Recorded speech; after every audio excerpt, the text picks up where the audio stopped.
My 29F girlfriend, 27F, of 4 years just told me that she's pregnant. I'm a woman, so it can't be mine. But she swears she didn't cheat. What do I do? I'm still in shock, so bear with me. My life feels like a soap opera right now. Apologies. Here's some background. My girlfriend Anna and I have been together for 4 years, with intentions of getting engaged sometime this year. To clarify, we are 2 women in a relationship. I am a lesbian, always have been, but Anna is bisexual and has had serious relationships with men in the past.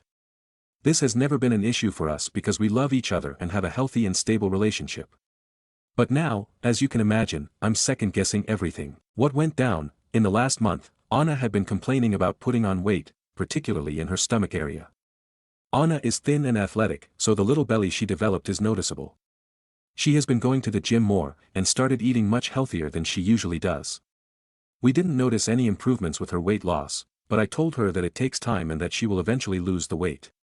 Pregnancy never, ever crossed my mind, for obvious reasons. Last week she really started freaking out about her weight gain, so she scheduled a doctor's appointment. She had the appointment yesterday afternoon, and afterwards called me at work and told me that we needed to talk. I could tell she had been crying. I'm freaking out at this point now, thinking that she is terminally ill or something. I start tearing up, asking her to tell me what's wrong, but she insists on meeting at home. I leave work immediately and get home to see her sitting on the couch, her face puffy from crying. I'm shaking and tears are streaming down my face. I ask her about the doctor's appointment and what is going on. She can barely get the words out through her sobs. She tells me that she went to the doctor, and that they told that she is 13 weeks pregnant. I stop crying, but my brain is trying to comprehend what she just told me. All I could say was, "What?" over and over. She is still sobbing, saying she is so confused and she has no idea how this happened. I have never really seen her in a state like that. She seems genuinely upset and confused, but then again, so am I. As I started registering what is going on, I ask, "Did you sleep with someone?" And she only starts crying more, swearing on her life that she didn't sleep with anyone. So I'm like, "But you did. You're pregnant, there is no way that you didn't cheat on me." To which she replies, "I have no fucking clue how this happened, but I swear to God I didn't sleep with anyone.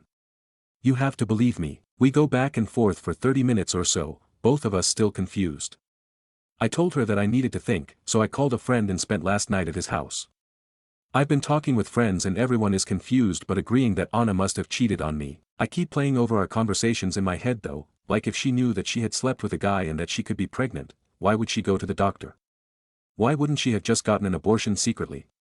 She could have used a Plan B pill, just in case. Like, she could have gotten away with this. Maybe I'm being foolish here, but it genuinely seemed like she had no idea why she was gaining the weight in her stomach. A couple nights we talked at length about possibilities why she was gaining weight just in that region, and pregnancy never crossed our minds. I'm also playing back the potential date that she could have cheated on me, considering she is 13 weeks along. We live together and have similar work schedules, we both work 9 to 5 jobs, and if I'm thinking of the right week that this could have happened, there is nothing that stands out of the ordinary to me. There weren't any late nights or suspicious activity that would have concerned me. I feel like I'm driving myself crazy, and I feel like I can't trust her. She's been texting me asking if we can talk, and I told her that I need more time. I want to believe that she is telling me the truth, but I can't think of any reason how she could be pregnant without having slept with some guy. But it's all so confusing, given the situation. So, Reddit, what are your thoughts? Does my girlfriend have a case of lesbian immaculate conception, or am I being a fool for doubting that she cheated on me? How do I handle this situation, and how do I talk to her? Everything feels very confusing right now. Thanks in advance for reading. TLDR, my girlfriend just told me that she's pregnant, but we're 2 women in a relationship. She is divested and swears that she didn't cheat on me.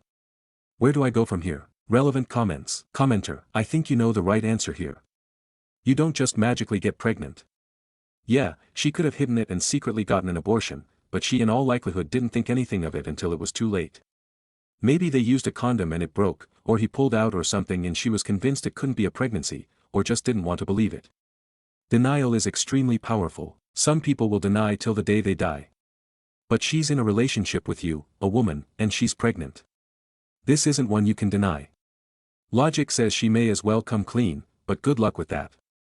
99.9% chance she cheated. The only other explanation is she was drugged and raped or something, but that's a big leap into the let's find a way to rationalize the shit out of this. zone. Good luck with this.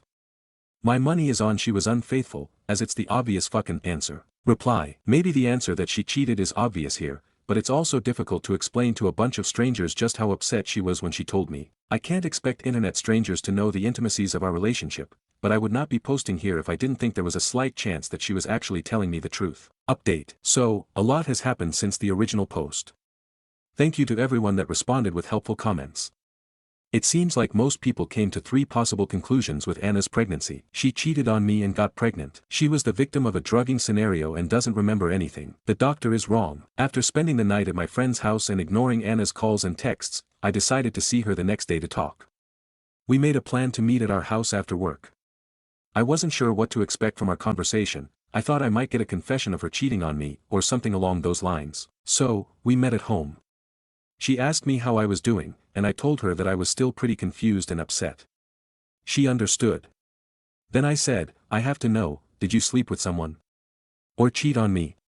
Or come near sperm in any way, shape, or form since we have been together? She swore up and down that she did not. Very sincerely. She said, I know that this is fucking crazy and literally unbelievable, but I swear to God I didn't cheat on you. I am just as confused as you are. I still wasn't entirely convinced, so I asked her about the doctor's visit specifically. She did not get an ultrasound, they only took a urine sample. I guess she told them her symptoms, they took a urine sample, concluded she was pregnant, and sent her on her way. I asked why they gave her a specific gestation period, and she didn't know. I'm not entirely sure why they did either. Of course, I was like, did you tell the doctor that it's impossible that you're pregnant? That you've been with a woman for the last 4 years? And the doctor gave her grief for it. Essentially implied that she must have slept with a man, because she's pregnant, and that's why she was experiencing her symptoms.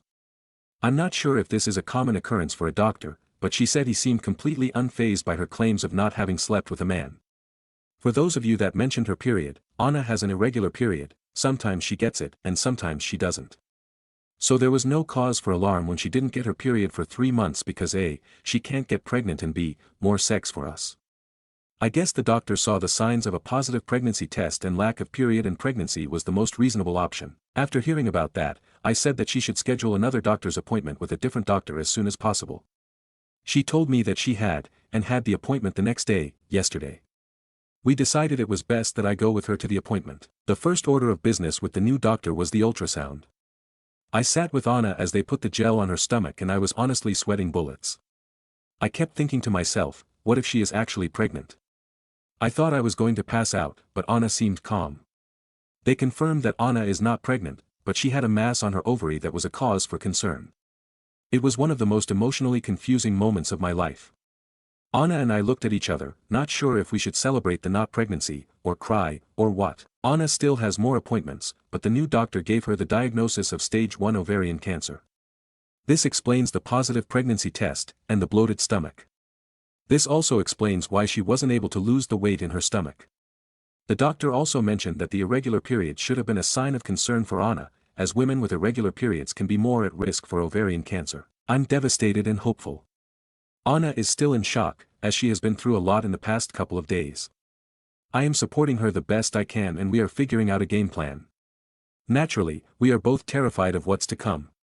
This will be a huge part of her life, and my life, and probably put our plans to get engaged, married, have kids on hold, if she can even have kids after all of this. Anna even joked about the fact that she wishes she had actually been pregnant with the Messiah, that way we could keep the kid and not have this horrible diagnosis. So, I guess this is a happy sad update. Thanks to everyone for reading. TLDR, girlfriend isn't pregnant, but has ovarian cancer. The Messiah hasn't returned. Relevant comments. Commenter, I'm so sorry to hear. The first doctor, who was so dismissive of her insistence that she hadn't slept with a man, should probably be scolded for this. Reply, when she explained his reaction to me I was livid. Call me an angry man-hating lesbian, but the second doctor was a woman and she was honestly one of the most helpful and supportive doctors I have ever encountered. Stories number 2. I, 32F, purposefully ignored what my husband, 34M, told me he wanted for Father's Day. He's now ignoring me and won't accept my apologies. What can I do to make it up to him? Me and my husband have been together for the past 9 years, we have 2 kids, a 8-year-old and a 6-year-old. For Mother's Day all I wanted was a free day. I wanted my husband to take the kids out somewhere for the day so I could be home alone and relax. Instead he got me and the kids tickets to have a fun day out. And it was fun, and me and the kids had a good time, but it irked me that he gave me the exact opposite of what I'd asked for. For Father's Day my husband also wanted a free day so he could stay home and game all day. He games all the time with his friends, he'll get home from work, maybe spend the time between then and dinner with the kids before going up to his office to game for a few hours with friends. Instead, I got him and the kids cards for an arcade an hour away with a ton of tokens. I gave him the cards during dinner on Saturday so he and the kids could leave early and spend all day playing with them. I got my free day and he and the kids got to make a lot of memories together. He and I got into a fight when the kids went to bed. He was angry that I ignored what he wanted for Father's Day. I was angry he didn't see that he'd done the same thing to me on Mother's Day. He's been ignoring me since and won't accept my apologies. TLDR, I ignored my husband's wish to have a free day of Father's Day and got him and the kids a day out because he did the same thing to me on Mother's Day and now he won't stop ignoring me or accept my apologies. Edit. Some people are thinking that me, my husband and our kids went out for Mother's Day. We didn't. I took the kids for a day out while he played video games all day with his friends. Edit. I can't believe I have to say this. I do not hate, resent or in any other way dislike my children. My point was not that going on a day out with them is terrible and I hate it. My point was that it really sucks asking for one thing and being given the opposite. Relevant comments. Commenter 1. That's hilarious. I wouldn't apologize at all. Tell him to come talk to you when he's done being a piss baby. Reply. I really don't feel sorry and I feel like I was justified, I just want him to stop ignoring me. Commenter 2. There is no way he didn't know what he was doing when he set up a day with you and the kids on Mother's Day without him around. Or, I guess maybe he's legitimately insane. I feel crazy reading these comments accusing you of resenting your kids or being a bad wife for getting petty. Like yeah.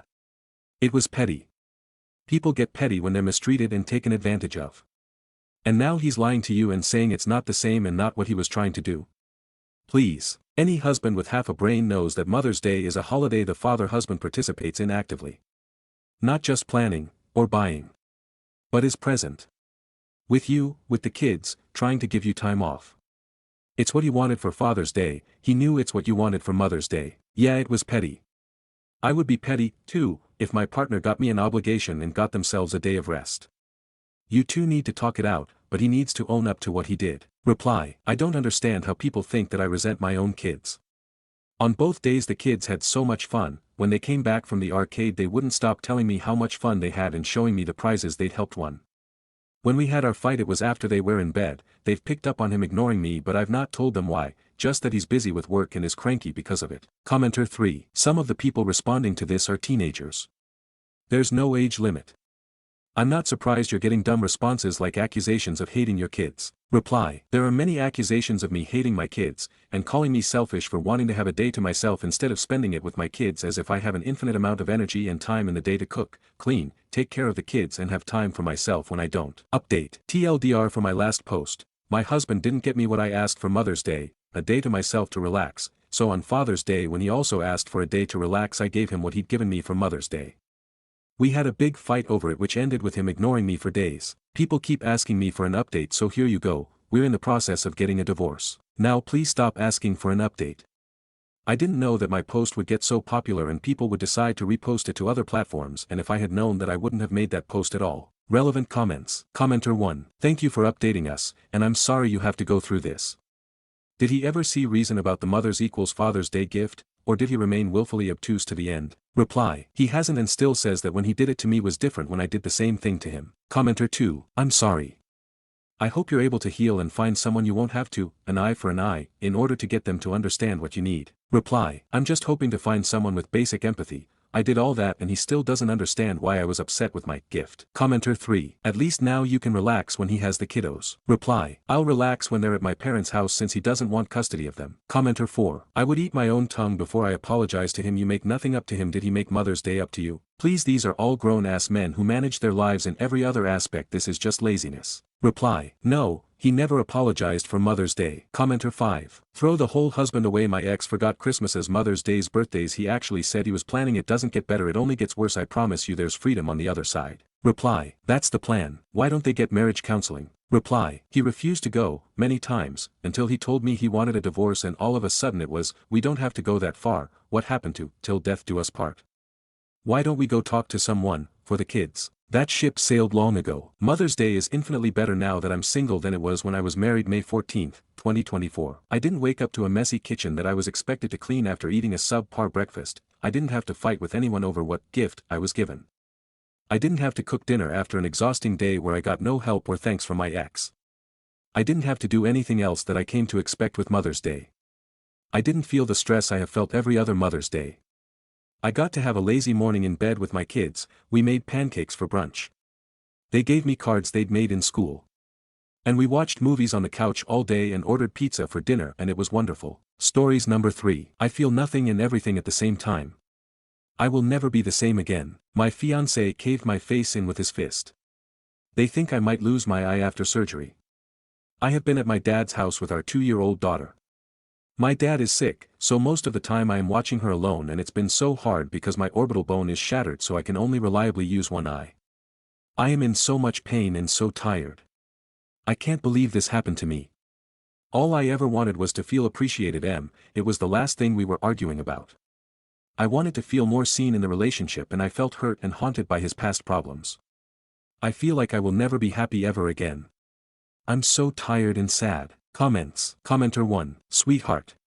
You will be happy again, but you are experiencing a very normal emotional response to the trauma you endured. Did he get arrested? Do you have anyone besides your dad around? You need a tribe of supporters right now. Commenter 2. Look at your child. You are out, meaning she is as well. You might lose that eye, but you saved your daughter. Every time you doubt yourself, just look at her, and know that you are strong. My fiancé shattered my orbital bone and I almost lost my left eye. I am now out of emergency surgery and safe with my daughter, 6 days later. For those who didn't get to read it, my fiancé, 28M, punched me, 31F, at least twice. I am not sure if more because I think I may have blacked out, and I had to immediately be sent to my local ER and then transferred to a city hospital further away for emergency surgery. We have a 2-year-old daughter together that was napping in her room as this unfolded in our home. I wanted to say thank you so much for all the kind words and support. I am doing a lot better and have been working non-stop to pick up the pieces of my life and make sure my daughter feels safe and secure in this horrible time period. I felt bad I didn't get to respond to anyone, but my left eye right now is of very limited use. I would like to elaborate more on what happened for those who were concerned and reaching out to send support to me. We were arguing over almost everything this particular morning while my daughter was asleep, but it almost doesn't even matter at this point. Arguments that would just segue into more arguments all morning. I was so tired and frustrated and not backing down. I had been up most the night and all morning so he could sleep and had to wake him up early before work to get insurance fixed for our daughter, and the process was like pulling teeth. He resented me so much the more I actively wanted to fix our problems, not only in our relationship but also as adults trying to stay functional. Everything from brushing his teeth, to constantly choosing watching porn instead of spending time with me and the baby, all the way to hanging up on her insurance directory, everything was for me to rush in and fix him, and I just didn't want to anymore. I felt so constantly unseen. I buy him flowers or pick them myself while out on walks and make him bouquets all the time, and he has never done it once. He spent more time in our relationship actively flirting with other females, some of them being my own friends, one being a 17-year-old he met in a hentai server, instead of ever considering me or how I feel. I felt like I make everything beautiful around me, but I was destroyed and miserable in the process. He started taking a more active role as a father after I found out he was watching porn for hours daily while I desperately needed help with colic newborn, and I had a severe mental break and spent my first Mother's Day in a psych ward. He became incredibly thoughtful and active with our daughter from there on in, but paying attention to me was still always an afterthought. It came to the point it didn't matter to me anymore, and I think there was more resentment than love on both sides. One of the last things I said to him was I was refusing to walk away from the argument until he acknowledged how much I do and how little he contributes to bringing life into our small family. I was fuming at this point. He lost it immediately and screamed, "Why don't you just fucking leave already?" and began to break his desktop computer. When he grabbed the computer and ripped it out of from under the desk to break it, he either purposely or accidentally knocked me backwards into a wooden table in the process. I got up and shoved him back, and we both began shoving each other. It was just a huge blur for me at these next few points, but the shoving and hitting continued from both of us at this point. The fight moved by his office door into the living room, and I fell backwards onto the couch right next to the door. I thought it was just over at this point as I just flailed backwards, but he raised his dominant hand up and punched me as hard as he could. I felt such an immediate heat and pain in my eye I have never felt before, and my vision went black. I screamed so badly from the pain, and before I could even process what happened he took that time to rewind his fist back and punch me again full force again. I was so terrified at this point, and I knew I was feeling pain I had never felt before my entire life. I don't remember much at this point, and it felt like a third-person experience. I remember being on my living room floor as he walked away and slammed his office door. I saw blood began gushing from my face and spewing into the hardwood floor, but I was incredibly dizzy and still couldn't figure out exactly what had happened to me. I heard him on the phone with police at this point, and I began shouting for help, saying I can't see and crying out in so much pain.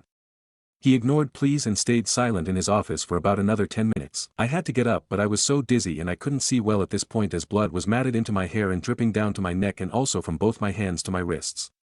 I was able to find my phone to call 911, and I told them I think he broke my nose because I couldn't feel my face and didn't realize the blood was actually coming from my eye socket. Police arrived while I was making the call, and he had slammed his office door so hard prior he was locked in the office and couldn't answer the door for police. I had found my way to the door while still losing a large amount of blood, and I was very dizzy and blinded. When I opened the door, the female officer started shouting and pulled me out immediately and called for EMS. He was arrested immediately and even laughed when he finally got his office door open, acting like it was so silly. My daughter, thank God, was asleep for this but had woken up only about a minute before police arrived. They wanted me to go check on her, but I refused because I was absolutely drenched in blood.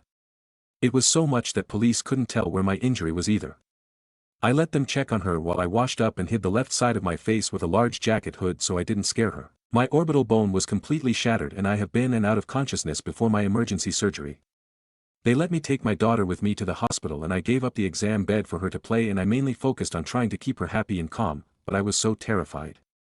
I wanted to sign myself out because I didn't have anyone to watch her for me, but they said they were certain I would be blind in my left eye soon if I left without getting help. My dad was able to show up and take my daughter for me, and both hospitals were so extremely kind and helpful to me. They even gave my dad a brand new child car seat so he could take her to his house. When I had surgery, the surgeon told my dad this was quite severe and I'm lucky to have my eyeball at all right now. There was a very large hole where he punched and I had bone fragments scattered across my face, into my cheek and nose, and also behind my eye socket. I still don't know fully what they did to repair my orbital bone, but I'm pretty sure they have to make a replicated part to repair the fracture since it was broken and smashed into pieces. The anesthesiologist asked if he shattered his knuckles during this and was surprised he didn't. I will never go back. I am working with a DV advocacy group who is helping make sure my medical forensic exam but also the surgery information is showed to police and a judge, so he will have multiple felony charges. My eye will probably still be functional, but it'll never be the same again. I have been through so many emotions in this time period, but I do feel a sense of peace knowing this is permanent and I can move on now. My daughter and I were granted a standard 6-month restraining order from him, and I am ready to increase the time span, and I wouldn't be surprised if that happens. I am still doing what I do, bringing beauty to everything around me. It's been raining and I brought my daughter outside with her raincoat and rain boots, and we followed a busy bumblebee around for an hour together while splashing in puddles. I am in severe pain, yes, but I will not let this sad excuse of a person make my daughter miss a single stride in her life right now when she needs stability and joy the most. She is doing very well, but I think she knows I'm injured. CPS has been alerted and I keep in touch with them to check in on us weekly so far. When she saw my face finally, she studied it briefly and brought her hand up to her eye and placed it there. My heart breaks for her more than it does for any physical pain I feel. I would lose both my eyes if it meant bringing her the safety and love into her life she needs more than ever right now. Sometimes at night I still feel the sadness creeping in, but I have been keeping myself busy in between resting. I also just cannot forget how cruel so many of his actions were that day. He didn't even tell the police I was injured. He saw blood spew from my eye and walked away from me. He deliberately wounded his fist back an additional time to make sure I was deeply maimed by him. No matter how many ways I try to think about it, I cannot find a way to explain this one away in my head like I have many of his past blunders and warning signs. 2 months ago he had his therapist remove his anger disorder from his mental health diagnosis. He broke hundreds of dollars of things in the past and would make verbal threats at me, with the most sincere anger in his eyes that really used to scare me a lot. He never cared. He cared that I was a convenience enough to keep around and only cared if I interrupted this easily accessible life convenience. I was a commodity to him, and that's why it was so easy for him to break my face like a child angry at a toy and walk away to leave me to bleed alone on the ground. I will never forget. This is the most dangerous and costly lesson I have ever experienced on how important it is to advocate for my own inner peace and learn to stand up for myself enough to leave when it was being disrupted, that I love myself, and that I have value that deserves to be reciprocated instead of neglected. I will never let it go this far ever again, and I love myself right now more than I ever have my entire life, and that he will never be able to take this away from me ever again. Comments. Commenter 1. I'm so glad you're out and beginning to heal. Where is he? Still in jail. He's a very dangerous person. His next play will be to try to take your child away from you and get you declared an unfit mother. You need to talk to a lawyer and be proactive. You need to be documenting everything. Be prepared for him to try to physically take her from you if there's no custody agreement. It's in your best interest to go before a judge while you look like crap. You don't want him to be able to downplay your injuries. Get an order of protection to keep him away from you, your daughter, and your family, if you can. If you have any financial ties, he'll also try to screw you financially. So make sure your accounts are locked down. Are you renting or do you own the house? If you own, who is on the lease? You need to get on top of that now. Finally, talk to your boss and HR. They need to know what's happening. He will probably try to get you fired. Wouldn't hurt to let his boss and HR know what's happening. You don't want him to get fired, because you want him to be able to pay child support, not that he will willingly, but they need to know what kind of unstable man works for them. Before you do that, though, talk to your lawyer. You don't need to be seen as vindictive before the custody hearing. Reply, he is out right now and I don't know where, but it's not our home because the police told him if he returns there he will be arrested. He went to my mom's house initially for help once he was cut loose. He asked to live with her, asked her for money and in the same breath, said I had choked him and I deserved what happened to me. I let my mom give him gas money when she told me and sent him on his way. He tried to get housing with social services but omitted that he beat me, and once they found out, they removed him from whatever temporary place they had him housed. He left a message to friends in a communal forum server saying things will blow over in a month. He also omitted he beat me in that post too. He said the same thing to our landlord as well, and again I've had to either tell people he beat me or they just see me and I have no choice but to explain it. He had no injuries on him and it's been noted by police who took him in. They examined him for choking and it's been unfounded, and the officer who helped me told me she knows I didn't do that and knows he is lying and it will weigh against him badly. I have been keeping evidence of everything. It's not going to be an easy battle at all once custody hearing starts. I sucker punched him and gave him a cut on his lip the day I was sent to the psych ward and missed Mother's Day. I have to refrain elaborating why that incident happened, but all I can say is it was something beyond severe and they believe me, and this time they seized his computer and phone to search for what I had warned law enforcement about the day they psyched me. If anyone reading this wants elaboration on that DV incident where I was a perpetrator of a punch and I became psyched, I will absolutely share in PMs. But yes, I think some of the things I discovered that lead to the DV event were him actively speaking on and showing heavy interest in illegal things such as pro-pedophilia remarks and incestuous remarks about his younger sisters. But they didn't seize his computer or phone that day, but they really should have. They seem to have read back to that old case and believe me this time. They asked for the screenshots of what flew me into a psychotic break. It's going to be really hard for me to explain and discuss it in court, and I'm being given a lawyer, so I will have to have them help me make my screenshots of evidence from that night clear and comprehensive. It's shameful I did what I did, and I don't excuse myself for busting his lip prior no matter what I witnessed on his electronic devices, and now I will have to fight even harder and it'll look bad. I will have to do everything I can to fight for my daughter's safety. Both CPS and law enforcement are asking for my evidence from that incident, so I think they understand and believe me I discovered horrible things. I'm thankful they reached out to ask for the evidence. I also have evidence he was in contact with a 17-year-old in a pornographic forum server and was flirting with her. It should have never went this far for either of us. I was incredibly reluctant to return to the home and keep parenting together after the psych ward incident, but both our families asked me to give him a chance and get him in therapy for his anger and sexual mental issues. He asked me to delete the evidence of his sexual deviancies several times, but I refused to, and now I am so thankful I never did. His therapist did reach out and disclose to me recently that he has been omitting these things in therapy, however, both the sexual and anger issues, and she did say she was extremely concerned about this as well. He is very dangerous right now, especially with the lack of remorse in so many different scary facets that I really have to fight as hard as I can for my daughter to be safe. I feel so much disappointment in myself that my entire being back during the first physical incident that I messed up so badly and I didn't just leave. It's clearly something I will have to show the court. I have heavily worked on resolving my mental health issues since then, and I've been consistent and steered clear of reacting with physical rage ever again. I am angry at myself that my foolish past outburst will likely be now discussed. I can't stop being angry at myself for it right now. Commenter 2, he went to your mother for help. JC, he's delusional. My mother would have met him with a shotgun. Commenter 3, you can say he's a pedophile and that you found CSA material, we already hate him. Reply, more complex, and it made me so fucked up in the head for a while and I knew I should have moved out and just ended it, but both our parents were putting a lot of pressure on me to forgive and give him a chance in therapy. It was all text-based crap he was saying online, but it makes my stomach churn reading it, especially the stuff about his poor sisters. Like just the grossest insane things you could think to say, and he would say it in all these public spaces I discovered. I was so beyond upset I felt like I had stepped into a complete nightmare realm. I suspected the severe porn addiction but never the rest of it.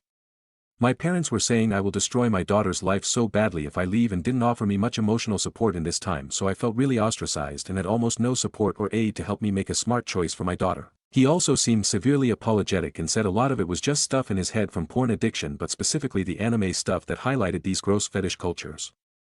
I can't even watch a nice anime anymore ever since I read the shit, and I became so fucking miserable returning home. My family set up a small return party for me, and honestly when they all left I sobbed for hours, and it continued in waves for months, just scared and inconsolable. He started out incredibly sympathetic to my emotions and fears and let me establish a lot of boundaries that made me feel a little better, but as time went on he cared less and less if I was sad about it and acted pissed off that I was still hurting from it. I haven't talked to my dad about any of this since it happened because I think he feels shattered and guilty for changing my mind, and I don't want to make his emotional turmoil any worse than it has to be. So many selfish decisions my ex-fiancé made that shattered apart what could have been a very healthy and happy family. It feels like my heart was ripped out ever since that day onwards.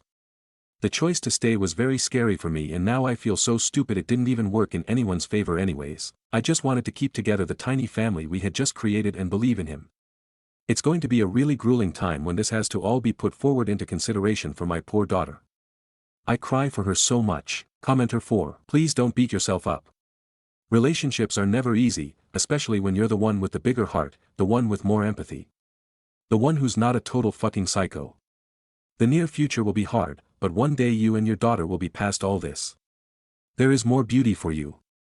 Stay strong. Commenter 5. I'm so sorry to say this, but have you considered the possibility he may have assaulted your daughter? Reply. I considered this, which is horrible, but I had postpartum anxiety right out the gate and she was always well examined by me and I remained incredibly hypervigilant about it. It's really sickening I had to even feel that way. I don't think he ever did, and I was always on her like a hawk and she was heavily watched and from day one. I feel like it's hard for me to trust anyone though, and I always feel stressed out and exhausted from it. Learning to be more laid back is going to take a very long time for me. Stories number 4. Oh, my rich friends. We can't be friends anymore. So, tonight, an acquaintance I haven't spoken to in at least 5 years calls me. Marcus, I'll call him. Marcus did make a little chit-chat, then they ask me what I'm doing for work. I say I am between full-time stuff right now, but looking. They agree that the job market is hard, and how they are divesting themselves of a business that they've had for decades as the suckers aren't buying anything anymore. I give a little laugh, because that's a weird way to refer to clients, but maybe Marcus is a little down. They then mention about their home in New England, and their home in the West Coast in a highly desirable area on the beach, that they want to split the entire summer between the two locations because it's so hot in the South in the summer. I say something along the lines of, that's a heck of a problem to have, and we laugh again. That's when they drop their entitled request on me. They want someone to care for their extremely obese, nearly bed-bound elderly auntie that lives with them. 7 days a week, no days off, for 3 months. The best part? This home is not air-conditioned. They want to offer a fellow human $200 per week since it's light duty, but they say I'd have my own room. I own a home, so that isn't of interest to me. I explained that I was going to have to pass on this amazing offer, and Marcus got really insulted. He whined and said they didn't know anyone as nice as me, and since I was a flight attendant before this, I know the first aid and serving food stuff. Again, I declined and he was confused. I said, would you work for $200 a week? Because I won't. He said he would call in a week to see if I changed my mind.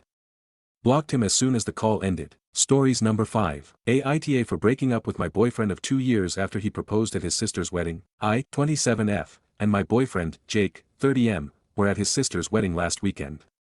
Everything was going well until he tried to propose during the reception. He got down on one knee and held a ring box. I said, not now, stand up. I stopped him because if someone proposed at my wedding I would be pissed and I didn't want to make a scene. He looked like I had kicked a dog and walked off. Elle felt really bad and tried to talk to him. He shut me down and walked away again. Elle called him on Monday. He didn't answer. Elle thought he was just busy playing World of Warcraft or something and waited. Elle tried again the next day and he didn't answer. At this point Elle know he's ignoring me, so Elle called his mum and asked if he was okay. She said she didn't know and asked me if something happened. Elle told her what happened at his sister's wedding and she was pissed at him. He texted me on Wednesday and told me he'd gotten permission from his sister to propose. He apparently had talked with his sister before the wedding and she said he could propose. Elle called his sister and asked about it and she said something like, "What the fuck, he never asked me." Elle told her that Elle rejected his proposal, and that I'm gonna talk to him about it. It's now Friday and he hasn't answered my calls or texts. Now I'm pissed and Elle give him an ultimatum. Elle, no, ultimatums aren't healthy, but it was a last resort to get him to stop ignoring me. Elle texted him, "Elle, no, you didn't talk to your sister. Elle, if you don't respond and talk to me, we're breaking up." He called me right away and apologized for lying and for ignoring me for a full week. He came over and we had a long conversation. He was offended that Elle gave him an ultimatum. Elle understand it was wrong of me, but a week of almost no talking is too long. Elle told him Elle needed space and asked him to leave. He left and Elle thought things over. Elle decided to break up because of the lying and ignoring me for almost a week. He and his dad are angry at me for breaking up with him over this, but lying is a deal breaker for me. So am Elle the asshole for breaking up with my boyfriend of 2 years over him proposing at a wedding and lying about it? Edit. He just texted me calling me a bitch and blocked me on everything, lol. I dodged a bullet, L guess. Stories number 6. My 23F. Mom wants me to forgive my best friend knowing she betrayed me. My 23F, friend Marie, same age, was like a sister to me. We have known each other since we were 4. We were partner in crimes, we knew everything about each other. We even decided to become each other's kid's godmother. When I was 17 I started dating a guy from my neighborhood, Lucas. He was also my father's friend's son. That's how we met. I had a crush on him since I was 15. Marie knew about it. In fact, she was the one who insisted I talk to him. She encouraged me to ask him out. I did. We started dating at 17. Everything was good. I thought I found my soul mate. But I noticed something different when we were on our 4th year of relationship. He acted kinda distant. I thought the pressure from university is stressing him out. I tried to cheer him up and tried to be intimate, but he would just brush it off. At one time I accidentally looked at his phone while I was trying to make a call. I came across hundreds of messages between him and Marie. They also sent each other's nudes. I felt really disgusted. I couldn't confront him because I knew he would deny. Then one day I went to his house to surprise him. There I saw Marie and Lucas, were almost naked on the couch. They were probably in the middle of foreplay when I walked in. They were both shocked to see me, as if they saw a ghost. I cannot explain the rage I was feeling. I felt like I am about to faint. Instead I went out. They both tried to chase me down with the classic, "It's not what it looks like." Oh really? You guys are naked cuddling and eating each other's faces. I wonder what it is. I was thankfully with my sister who saw me coming. I told her to take me home. There I cried with my sisters, I have too. I told them everything. They were really empathetic. They asked me if I have screenshots. I told them yes. They told me to keep it and also told me to message him and my friend that we are done. I did as they told me. According to my sister's advice, I told all our mutual friends about it. It was a chaos. I was broken and devastated. I would cry all day and not eat. I was betrayed by my best friend and the love of my life. But somehow betrayal from Marie really hurt the most. After digging up in the drama that transpired, I got to know how disgusting and vile Lucas was. I cannot list everything here because of word limit. I came to realization that he had so many red flags that I ignored. That kinds helped me to heal. Lucas also came to my house few times, but my sister told him if he keeps bothering us she will call the cops. My father knew about all of this and was very supportive. I didn't want him to stop his friendship with Lucas's dad, but Lucas cannot be in our house anymore. I will not be in the same room as him. It took me a while, but I healed. I did lose a lot of friends because some of them took Marie's side and have like 2 good friends who actually helped me. Plus I was very thankful to have 2 amazing sisters. I went out with my friends, started working out, even some forums helped me. I stayed away from dating for a year. I am currently happy and in a relationship with someone. I thought I left the whole thing behind. But my mom keeps insisting I forgive Marie. You see, Marie's mom and my mom are really good friends. After I told my mom about Marie's betrayal, she was supportive but also sad that she might have to stop talking to her friend. I told her not to. Regardless of what Marie did, her mom is very sweet. She even apologized from her behalf. I was never rude to her when she came home, but Marie is also not allowed in our house. Now my mom thinks I should forgive her. She always says to Marie's mom that they wish things went back to the way they were. My mom kept pushing that I forgive her and not ruin our friendship over a stupid boy. I mean, why should I? She knows I hate people who betray and cheat. Yet she did it behind my back. She claims just because I am in a relationship I should just forget, otherwise I will become a bitter person. My sisters are on my side. My father says the decision is up to me. I don't know what I will do. Yes, I do miss what Marie and I had. But I still haven't forgiven her for what she did. It just hurts knowing my mom wants me to forgive after knowing everything that has happened. Just to add more context, Marie and Lucas hooked up on her birthday when she broke up with her ex. She did tell me she is sorry and things just happened. She was lonely and he was there to comfort her. In case you are wondering what Lucas did and why he had red flags, is because he criticized me a lot. It was either about my looks or my ambitions. I once told him I want to write a book and he mocked me. I brushed it off since he had a dark sense of humor. Lucas kept a spreadsheet of all the girls we knew in our circle, even at his university. He would rate them based on their looks. It was shared among his friends. Yes, I was on that list too. It made me really insecure. Some of my and Marie's mutual friends knew about their affair but kept it away from me. That's why I cut a whole lot of them off. Update 1. Few days ago when I posted this on my main, many people asked for an update. So here it is. I knew I cannot allow Marie in my life. No matter what mom says. But something weird happened that I had to post an update. This is going to be long, so I went home this week. My older sister was already there. She told me my mom wanted to invite Marie and her mom into our house. My dad refused because he doesn't want to betray me. I was angry at my mom for how she could do it to me. We all sat down. I told my mom how it felt to be betrayed by my friend. I told her that I am not asking her to stop seeing Marie's mom, but she should just stop forcing me to be friends with her. It's not going to happen. Even if I forgive her, I will not be her friend. She will not be welcomed in our house. She got mad and said we should learn to let go of the past. I also asked her what if Marie's mom had an affair with dad and you walked in on them while they were doing it. I expected her to be mad, but her expression was shocking. I don't know how to describe it. It is as if I predicted something. My dad stepped in and said, "You should tell her now. She is old enough to know." Then I heard the entire history of mom, dad, and Marie's mom. Marie's mom was a serial cheater. She cheated on her ex-husband with multiple men. My mom didn't know. She did have hints but never confronted her. Apparently she got pregnant with AP's baby and tried to pass it on as Marie's father's. But Marie's father was smart. He did a DNA test on the baby, Marie's half-brother, and the truth came out. My mom did berate her for that, but Marie's mom was very remorseful. She begged and pleaded with her husband to stay, but her husband didn't. I looked up dude on social media and he is filthy rich. Probably Batman, kinda rich without all the gadgets. He hired a lawyer and also had a prenup. Marie's mom didn't get a single dime for alimony, but he did pay child support for a while. He didn't wanted the custody because Marie technically knew about her mother's affair but didn't say anything. Marie was 7 when it happened. She would always talk about her dad number 2. I never knew. Probably because I thought that she was talking about her uncle or something. Marie's dad only got the visitation which he wanted. But Marie stopped going when she turned 15. My mom helped her get back on her feet because she was broke, and Marie's child support only supports her only and not the entire family. 3 years after their divorce, Marie's dad got married again to someone younger than Marie's mom. I also dug up his name and saw that he was happy with his new family. So the day he got married, Marie's mom went into deep depression. She was very much drunk and that itch tried to make a move on my dad.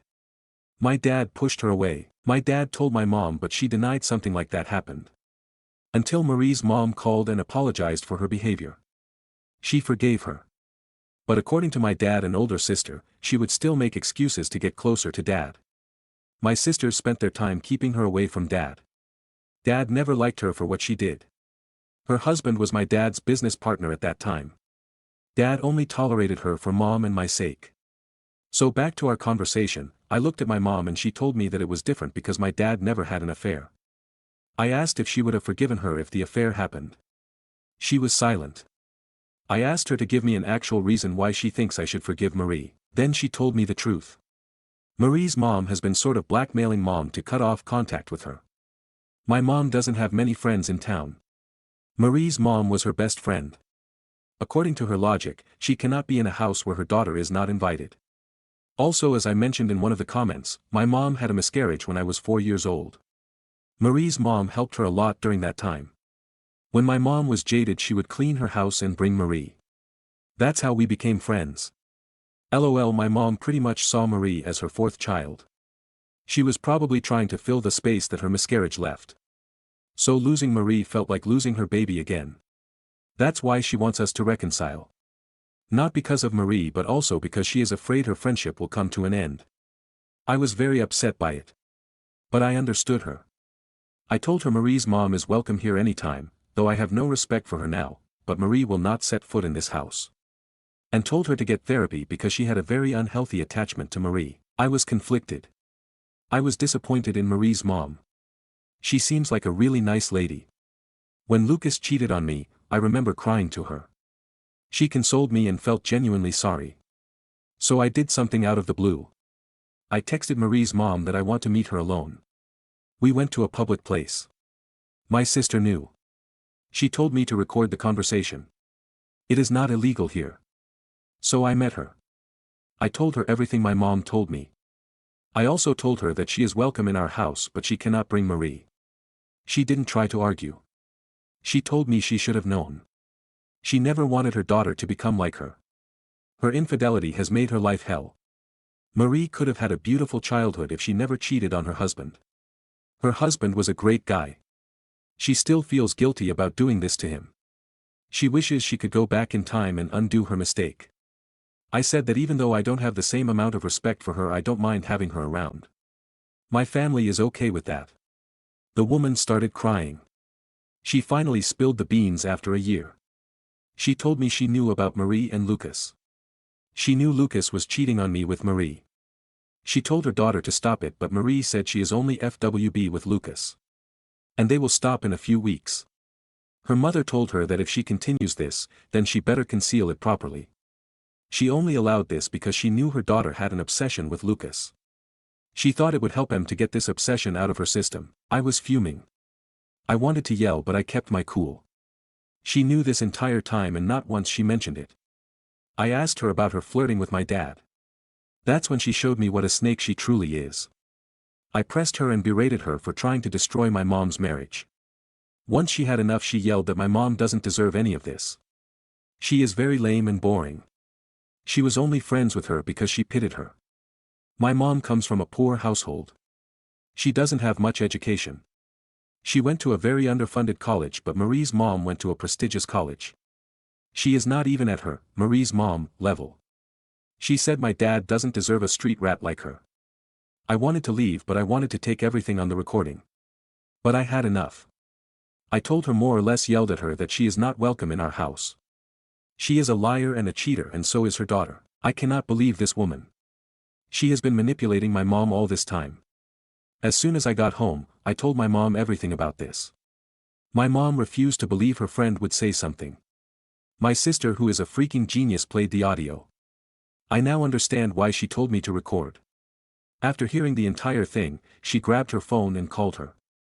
She yelled. I could hear words like, slut, whore in my native language. She said that if she sees her again she will rip her eyes out. It was kinda shocking. 1 minute she was praising her and then she was yelling. But moreover, I am happy she cut off all the toxicity. I feel bad for mom. I can relate because we both lost our close friends. We sat down and chatted. She told me how being a Som was difficult for her to make friends with. M was her close friend. She always looked up to her because she was really popular in our community. She wanted to be like her. My dad always disliked that. My mom also told me that she is sorry. That she was selfish. She enabled her so far that she hurt her own daughter. She feels guilty. I understand her. My dad said that she is putting her on therapy because she clearly has some trauma from her miscarriage and also from her childhood. I told her that she can still make great friends. She cut off all her friends for Marie's mom. I told her to try and reconnect with them. I am also going to spend some time with her too in case she doesn't feel alone. All of this drama has made me realize I have a great dad. I have a newfound respect for him. Even when he was vulnerable, he never gave in to Marie's mother's flirting. He helped my mom when she had a C-section with me. He understands that being a Som is difficult. He loves her regardless. Many people speculated if my mom is a cheater or not, but let me clarify, it is not the case. She is very loyal to my dad. She was the oldest of 7 siblings and she had to keep her family together at all cost. Hence, her pressure to me for forgiving Marie. Also, as for my ex, he texted me on my birthday last month. He wished me a happy birthday and said that he was sorry for what he did. He also said that Marie is a great girlfriend who helped him after our breakup and helped him heal. There was like an entire paragraph of him praising Marie. And to quote him, "I do not regret loving you. It is because of you I learned how to love. That's why I am able to become such a good partner to Marie. I hope someday you will find someone good enough for you. I wish you all the best." What a clown. I showed this to my boyfriend. He laughed and said, "I guess his wish has come true. I do not care if they marry or have like 100 babies. I am done with them." Someone pointed out that they did a huge favor because they are both trash and deserve each other. It's true. At least they won't be wasting other people's time with their toxicity. As for me, I am doing fine. I am planning a trip with my BF and friends after my finals. And thanks to all of you who messaged me and commented. Also, if this counts as karma, but Marie got into a fight with one of her friends, she knew about the affair. My friend went to a party this week. She told me Marie and a friend of hers had a fight. Apparently, that friend accused her of stealing her boyfriend. According to my friend, they were not doing anything other than chatting. The girl came on to M and said, "Well, I should have known, given your history as a man-stealer." This is now her reputation. Even if she tried to say she wasn't flirting, no one was buying it, lol. Commenter 1, "You mother is insane." Reply, "I don't think so. She may be a people pleaser, but I don't think she is insane. She does have some trauma regarding her upbringing.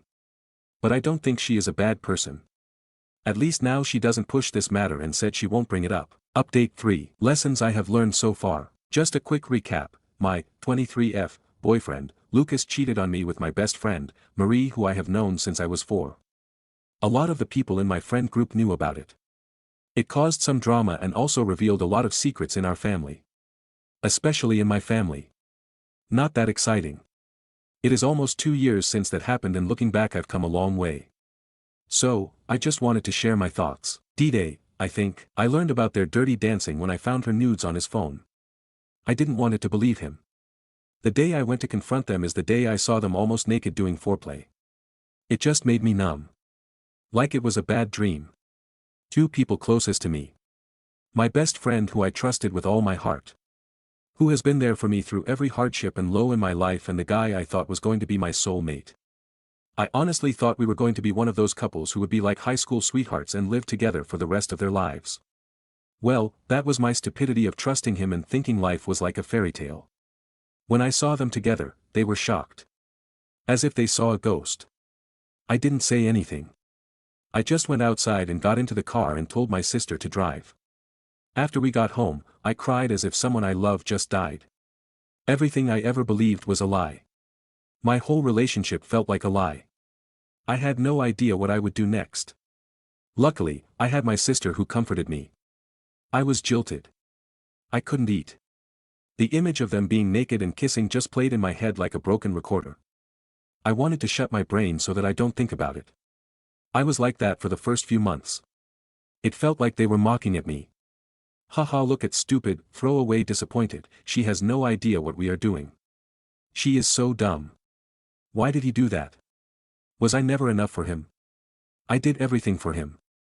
I was never a nagging girlfriend. Even his friends liked me. Was all those 4 years a lie? All those times he told me that he loved me, the times when he would compliment me, was it all a lie? I kept finding faults in me. There must have been something I did. So anyways, I blocked the both of them from everything. They tried to contact me. I shut them down because I was not ready. If I saw any one of them, I would probably just commit a felony or worse. It took me a while. But I thought I should get my closure.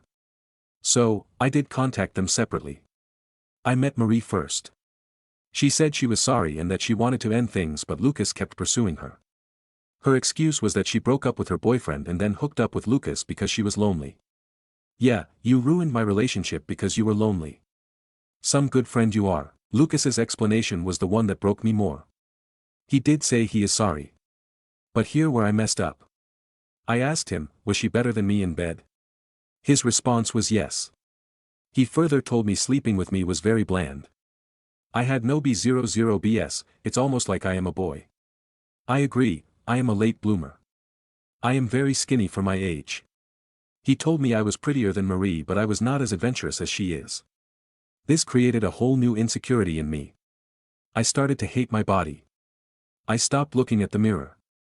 I almost made a vow that I will become a nun and never have sex. Yeah, I was in a bad place.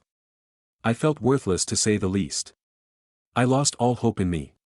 I mean, who wants to be with someone who is bad in bed? Red flags I ignored. I only realized about his red flags after I broke up with him.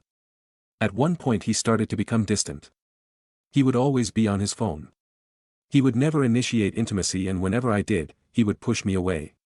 Overall, he was a shitty person. He would hardly receive my calls when he was with her. Moreover, he would mock me. I am pursuing a career in computer science. He joked on some occasions how I will never make it because this field is not for girls. I laughed because I thought they were jokes. He also joked about how my wish to write a book one day was so stupid and unrealistic. He would make comments about my body. I started gaining weight due to my health condition. He would criticize me for that as well. I also noticed he would check on other girls too. If this counts as a red flag but had a lot of female friends. He would says they are his best friend. I always found that suspicious. I don't know why. After breaking up with him, I realized how shitty he was to me. I was always the one trying to make efforts for him. He once forgot my birthday and made an excuse that he was busy at work. In reality he just forgot. I didn't say anything because he compensated for that in the most mediocre way. How I moved on. I cried for many days. I remember that getting out of bed was really hard. I lost a friend and a boyfriend. Moreover, I lost a good circle because they knew about their affair and didn't tell me. I had a large group of friends and now I was left with two. They are good people. But it hurts when I don't have my best friend with whom I shared almost everything. Guys, it is okay to mourn the relationship you lost. Give yourself the time to grieve. Don't take any huge steps during this period. Go ahead and cry and moan in your pillow. Eat whatever junk you want. But give it a time limit. I know that it doesn't happen. But my sister told me to grieve for 2 months like this and then get my ass back in the real world. I agree, it took more than 2 months, but after 2 months I had to decide either I had to function whether or not I was ready. I tried to shift my focus from everything and into my studies. Even that was hard. I couldn't. I still cried a lot. I would space out while doing something, thinking about all the wild sex they must be having. I went to therapy. It helped to an extent. I didn't date for like a year. I used that time to better myself. I learned how to code. I learned how to play keyboard. It was a good distraction from everything. I also joined a gym because I was gaining weight. My sisters and those 2 of my friends took me on a trip to the beach. We had a lot of fun. A change of environment was nice. I became much closer to those 2 friends who I hardly talked in the past and apologized for not being a good friend. I was healing slowly. I got rid of every memory I possessed of him. I burned the bridges. I tried to rediscover myself. Lucas came and said he wants to work things out. I guess Marie wasn't what he thought she was. I was tempted to take him back. NGL, he was out of my league. But my sister handled it. She told him to never show his face, otherwise she will call the police. I was in different forums asking for advice. I met some nice people who found better partners after being cheated on. That gave a bit of hope. I didn't engage in flings and ons. I did once, but it made me feel emptier inside. So, I never did that. Eventually, when I felt ready after a year, I started dating someone new. Now we are together. Please don't do these. Don't think their cheating is your fault. Don't go to social media to stalk them. I made that mistake. Seeing Marie and Lucas posting intimate cute photos just felt like a bullet in my heart. I was tempted, so I unblocked them to see what they are up to. Seeing them kissing and hugging just put me in the same pit. Don't compare yourself to others. I compared myself to Marie a lot. Just because someone looks different than you doesn't mean they are better. Don't do the pick-me dance. Honestly, have some self-respect and don't be a doormat. I know cheaters insult to make you insecure, but remember, whatever a cheater says is a lie. So their perception about you is a lie. My uncle got cheated on by his wife multiple times. He gave her 2 second chances, she still left him broken. Now he drowns himself in alcohol. Cheaters don't deserve a second chance. Don't take them back like ever. They are like a tumor that is going to suck the life out of you. Don't do anything stupid, like violence or deleting evidence. Honestly, this more crucial for people who are married. Don't destroy evidence that you have of them. Use them. Don't date if you are not ready yet. Don't let them control the narrative. Don't think your life is over and your time is wasted. I know it will go against almost everyone's ideology, but I learned a lot from this mess. I learned who are my real friends, what red flags to avoid. The process of rebuilding myself from this wreck made me a better person. Do not drink alcohol. I swear this is the worst thing that you can do. Not use any intoxicating stuff to forget the pain. Forgetting the pain for a short moment is not the same thing as healing. Alcohol and drugs will not heal you. They will destroy you. Things I learned about myself. After getting into a new relationship, I learned that I was not bad at sex. He was bad at communicating. I realized sex with Lucas was sort of robotic. Even if I would orgasm, it just felt meh. But my new boyfriend, he is better at communicating with me. We share out thoughts about intimacy, our likes and dislikes. I realized that I might not be so bad at sex after. I just had a bad partner. It is nice to have someone who actually listens and teaches you few tricks. I realized how much better I deserved. That the world I created in my head with Lucas was nothing. It was all a sham. I also learned never to doubt yourself or think you are less than someone. Honestly, that was a hard part. I am still insecure, but I am working on it. I learned about my true potential. Lucas almost had me convinced I was too stupid to be good at anything, but I am good at multiple things after I explored a lot of hobbies. Also, I learned therapy works wonders if you find a good therapist. I had a bad one that was always criticizing me. After I changed to a good one, it worked like wonders for my mental health. I was doubting myself less. Things I learned about cheaters. They are very insecure people. Nothing you ever do is going to be good enough for them. Everything they say is a lie. They try to manipulate the situation by saying monogamy is not a norm in nature. Yeah, Lucas tried to use it on me. It is better to just ignore them and pretend that they are dead. When cheaters are confronted with their actions, they always deny and gaslight and try to shift the blame. Remember, this is their tactic to win against you. Don't let them win. They are selfish. They think they deserve the world. Their reality starts to shatter when you out them in public. They try to control the narrative. They try to make themselves look good. For them you are a plan B. Don't be with someone who looks at you like plan B. Sorry for this long post. I hope whoever reads this, I just want to say, it gets better. It is not your fault that they cheated on you. It's just their nature to be disgusting. Also, I see a lot of married people who stay for the kids with their cheating spouses. I suggest you don't. You are teaching your kids a very wrong lesson that they should just settle for someone else's leftover and someone who is not faithful. You are teaching them it is okay to cheat because the cheaters suffer no consequences. For your own mental health, it is not good. If you are not in a good headspace, you cannot be a good parent either. I saw firsthand how attempting to reconciliation fails horribly. So I wouldn't recommend it. I hope you guys are doing well and surviving good.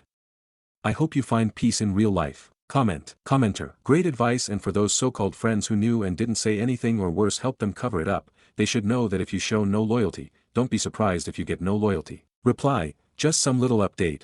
Few days ago, there was a fight in that friend group. I got to know from a mutual friend who still sees those people. One of the friends who tried to cover the affair had a fight with Marie because she claims she saw Marie flirting with her boyfriend. But in reality, she was just having a conversation. I guess those friends know deep down Marie cannot be trusted. All the girls who have boyfriends told Marie to stay away from their boyfriends and also keeps their partners away from Marie. Lucas and Marie had a huge fight at that party because of it. I guess this is what karma is. Stories number 7. I have a huge crush on my stepbrother. I, 21F, have a crush on my stepbrother, 24M. For context, I have seen this man only 3 times my entire life, first in 2018, second time last week and third time yesterday. Week ago he happened to visit his dad at the same time I was there and he invited me to his friend's wedding because I said I have nothing to do all weekend. Because the wedding was close to me I thought why not and I accepted the invitation. I was anxious so I got drunk and didn't ever leave his side. We talked a lot and we realized how much we have in common. We held hands and danced, it was amazing. Genuinely never thought I would be so comfortable speaking to a guy. I have also never been in a relationship and this is the first time I have felt like this. It's so frustrating because technically he's my stepbrother though I never grew up with him and he was like a stranger to me a week ago. Now I feel like a complete weirdo too. Edit 1, we are not related. Some PPL thought we share a parent. I'm going through these comments and trying to gather my thoughts more lol. Edit 2, he asked me to meet up what do I do. Stories number 8. Aita for not shutting my kid up when she was asking questions about my friend's relationship. I, 35F, and my husband, 36M, have a 5-year-old daughter.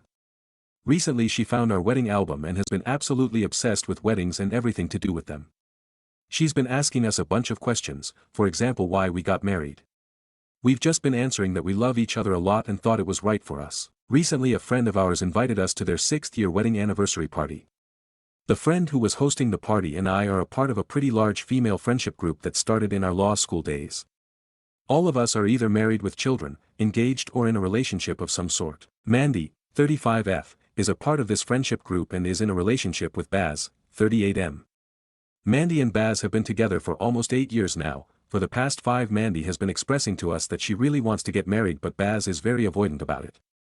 To the point that when it's brought up he just says, it's just a piece of paper, and, I don't need the government's approval to love you. Despite us gently suggesting that he might be unserious about her and that if they have different views on marriage they shouldn't be together she insists they are meant to be and that he'll come to his senses. At the party all of the couples and kids were invited and my daughter was over the moon about all the wedding stuff. Mandy eventually strikes up a conversation with my daughter about school and such. My kid notices Baz and Mandy together and asks if they are married, why they aren't married when they will get married in a very awkward, when will you wear wigs, type manner. I was nearby and overheard the conversation and immediately tried to change the subject, apologized as I knew this was a touchy subject for Mandy. I made her apologies to Mandy for being nosy but then she kinda snaps back at my daughter saying, well we aren't married because I truly love him and I'm not a gold digger lol. Some context: my husband is a very successful architect and his family comes from some wealth. My family is the opposite with me being a first-generation law student. I had opened up to Mandy in the past that I was worried to meet my husband's family in case they think I'm just with him for his money and got nervous about what people thought once they knew I didn't originally come from wealth. I love my husband, have a great relationship with his family and I'm very successful in my field as well but I knew the comment was directed at me. She is the breadwinner in her relationship and has made snarky comments to me before about the size of my ring and how it looks too big and greedy, and will opt for a different style when her and Baz get married. She has even implied that my husband is unattractive and made a comment that I only got pregnant early into the marriage because I wanted to seal that generational wealth down with a baby when I announced my pregnancy. Each time I kinda laughed it off and moved on, except for the last comment which I shut down hard and kinda scared her out of saying anything else until this party. Everyone else there also overheard the conversation and knew the context of that comment and the room just kinda went silent and awkward. It was the end of the party so we kinda just left and said goodbye to the host. That was about 2 days ago. Today she sent me a message saying people were texting her that what she said wasn't cool and that she should apologize. She gave a very half-assed apology and said that she probably wouldn't have said anything if I had just shut my kid up earlier. To that I responded to not ever shit-talk my kid and that I wanted space from her and said that this broke the camel's back as it was said to my daughter. I told the other friends about the text and thankfully they backed me up and told her she was being a bitch. I think they were riding her so hard because a lot of the friend group were also first-generation students with equally successful partners. She sent a follow-up apology that was slightly more sincere and asked me to get people off her back. My husband is equally as mad but said to maybe cut her a little slack because she is in such a shit place in her relationship and is projecting out of fear. The comment really hurt my feelings but I knew she was in a tough place with Baz and probably could have controlled my daughter a little earlier. Relevant comments. Commenter 1, this is why kids perhaps do not belong at gatherings like this. Reply, I do get it and trust me I'm not the type of parent that just brings her kid everywhere but all of the couples that had kids were invited to bring their kids. I even asked the hosts when they were planning the party if they were sure they wanted kids there and they said yes because they wanted a laid-back family barbecue vibe. OOP's thoughts on Baz. Reply, I do think there is some truth to what you're saying as I don't like Baz because I think he really isn't too nice to Mandy. I do agree marriage isn't the end all be all but for Mandy it 100% is which is why I don't think her and Baz are a great match and have told her so. I've held on to the friendship with Mandy so long because we have such a long history together, but I do think it might be time to go our separate ways. We have explained to our kid about same-sex couples, divorce etc. before, but I should clarify she is mostly obsessed with the wedding parts of marriage and hasn't really fully grasped what it actually means yet. OOP responds to a comment regarding not using her daughter as the messenger regarding Mandy's relationship. Reply: although I do have my opinions about her relationship, I do not talk about any of that with or around my daughter cause it's adults' business.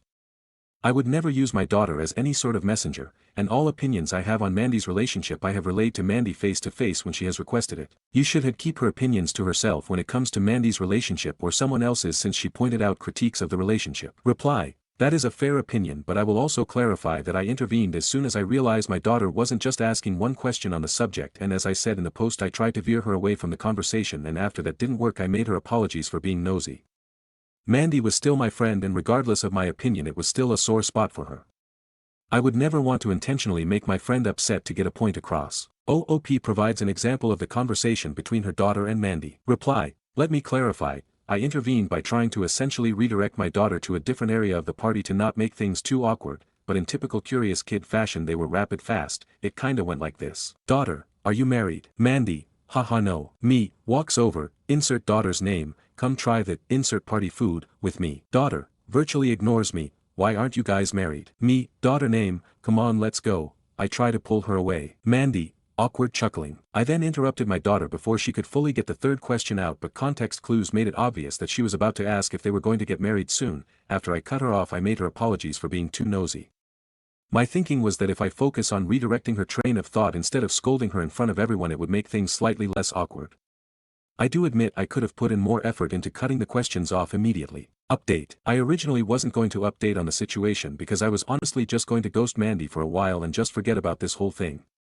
But I read some of the comments and decided to talk to my daughter. My husband and I sat her down and talked to her about how there are many different types of relationships because there are many different types of people. We told her some people want to get married, some don't, and that's okay, and how getting married isn't just about a wedding, it's a big commitment to another person. We also said that people can have long and happy relationship without getting married, and that isn't something to look down on people on. We also said that it is ultimately her choice to decide if she ever wants to get married in the future, and we would support her no matter what. We then explained that being curious and asking questions is a good thing, but marriage and weddings can be very personal for a lot of people, and if they don't want to talk about it, to respect that. She seemed to understand and still loves weddings and looks at my husband and I's wedding album often, but had thankfully chilled out a ill. I was still a bit confused on what to do about Mandy as I had some mixed opinions in the comments. I did get a few that stuck with me asking why we are even friends if she doesn't like me. I didn't want to confront the issue again, but in the past few days I found out I'm pregnant with a second kid. After the initial joy with my husband surpassed a little, I got sad thinking about this drama and thinking about how I only wanted people around me who wholeheartedly supported me. I ended up sending a message to Mandy asking to meet up for a coffee. When I met her I told her that we had been friends a long time, but her past comments about me hurt. I apologized for my daughter at the party, but that didn't make her comment okay. I also apologized if I ever came off to her as being judgmental or unapproving of her relationship with Baz, and that I only wanted her to be happy, and if she is I completely support her. I then told her about the pregnancy and said that if she didn't like me that was her prerogative, but I only wanted people around me that support me in this period of my life. She took it in and actually apologized for her comments and admitted that they were mean-spirited. She felt that because of her family she's always had pressure to live up to traditional family life, even though she didn't want to, and was happy with the way things were with Baz. I was happy we reached some sort of understanding, but things took a turn for the worst. She confessed that she purposely started saying mean comments to prevent me from falling into the stay-at-home mom trap. I was confused, and she clarified that 2 other women in the group have done the same after having children, and she predicted that I would go down the same route, so to protect me, after I got engaged she started indirectly shaming me in hopes I wouldn't quit my job to take care of my kids. I have never once said I wanted to be a stay-at-home mother, by the way. I told her that was fucking crazy and that I never once said I wanted to stop working because I love my job. She said that was a good thing, but she thought I would because of how often I talk about my daughter and how in her eyes I crave the validation of my husband too much. I said that she was being mean and that I've treasured her friendship for a long time, but I need to think about if it was worth saving. I'm now in my car typing this, head spinning. I don't want to be her friend anymore, but I'm scared that other people might shame me into it because of the baby coming. What do I do? Top comments. Commenter 1. It sounds like this meetup with Mandy was a sincere attempt on your part, but everything she said, the pressure from her parents and the supposed plan to save you from a trap, was all just her looking for ways to deflect the responsibility for what she did. It shows that her so-called apology is not sincere at all. It is completely reasonable that you don't want to be her friend anymore because it is clear that she is not your friend and hasn't been in a long time. Commenter 2, go low contact. When asked by other people, just reply with answers like, we have some disagreements, or, too busy, depends on who is asking. As a mom of 2 and never once wanting to be a stay-at-home mom, what Mandy said only confirmed that 1, she is rude, 2, she is full of biases, and 3, she does not know you, at all. This is no friend of yours, it's time to drop some dead weight, you'll find life so much better after that. Commenter 3, please reread what you wrote while imagining your daughter going through the same experience with a friend. Would you tell her to forgive the same manipulation, aggression, and cruelty? Would you worry about this clearly damaged person being around your granddaughter and soon-to-be grandchild? Protect yourself like you would protect your children. Update 2. Hello everyone. This is the last time I'm going to update on the situation because I've decided the stress isn't worth it. These last few days I've been making all the calls and visits to my close friends and family to announce the pregnancy, so pretty much everyone in my circle knows now. People have just been wanting to talk about the baby, so no one has asked about all the Mandy stuff, thankfully. I met up with one of my closest friends in the group recently. I told her what happened the last time I saw Mandy and she was just as gobsmacked as I was. I told her I'm going to be taking some space from Mandy and this whole drama to focus on the pregnancy. Even though I didn't really want to hear about it, my friend gave me some new info on Mandy and Baz. Apparently they are going through at RN and close to breaking up. It's gotten bad enough that Baz has temporarily moved back in with his mother. According to my friend, Mandy decided to have a serious talk with Baz about marriage and she told him that she was okay with never getting married. Baz then kind of freaked out and accused her of cheating because he thinks her not wanting to get married anymore means there has to be someone else or she has lost interest, which is dumb. He apparently won't listen to reason, so they are taking some time apart. I feel sad for her, but it's not my focus anymore and I hope Mandy just ends up happy. I'm thriving with my family, focusing on getting through these early pregnancy days and spending time with the people who support me. Thanks for all the advice. Stories number 9. Aita for not letting my husband use airline credit for a coworker. My husband and I got married 2 years ago during the middle of COVID lockdown. We were to go to France and Germany for our honeymoon. We saved for the tickets and to be honest I paid for most of them.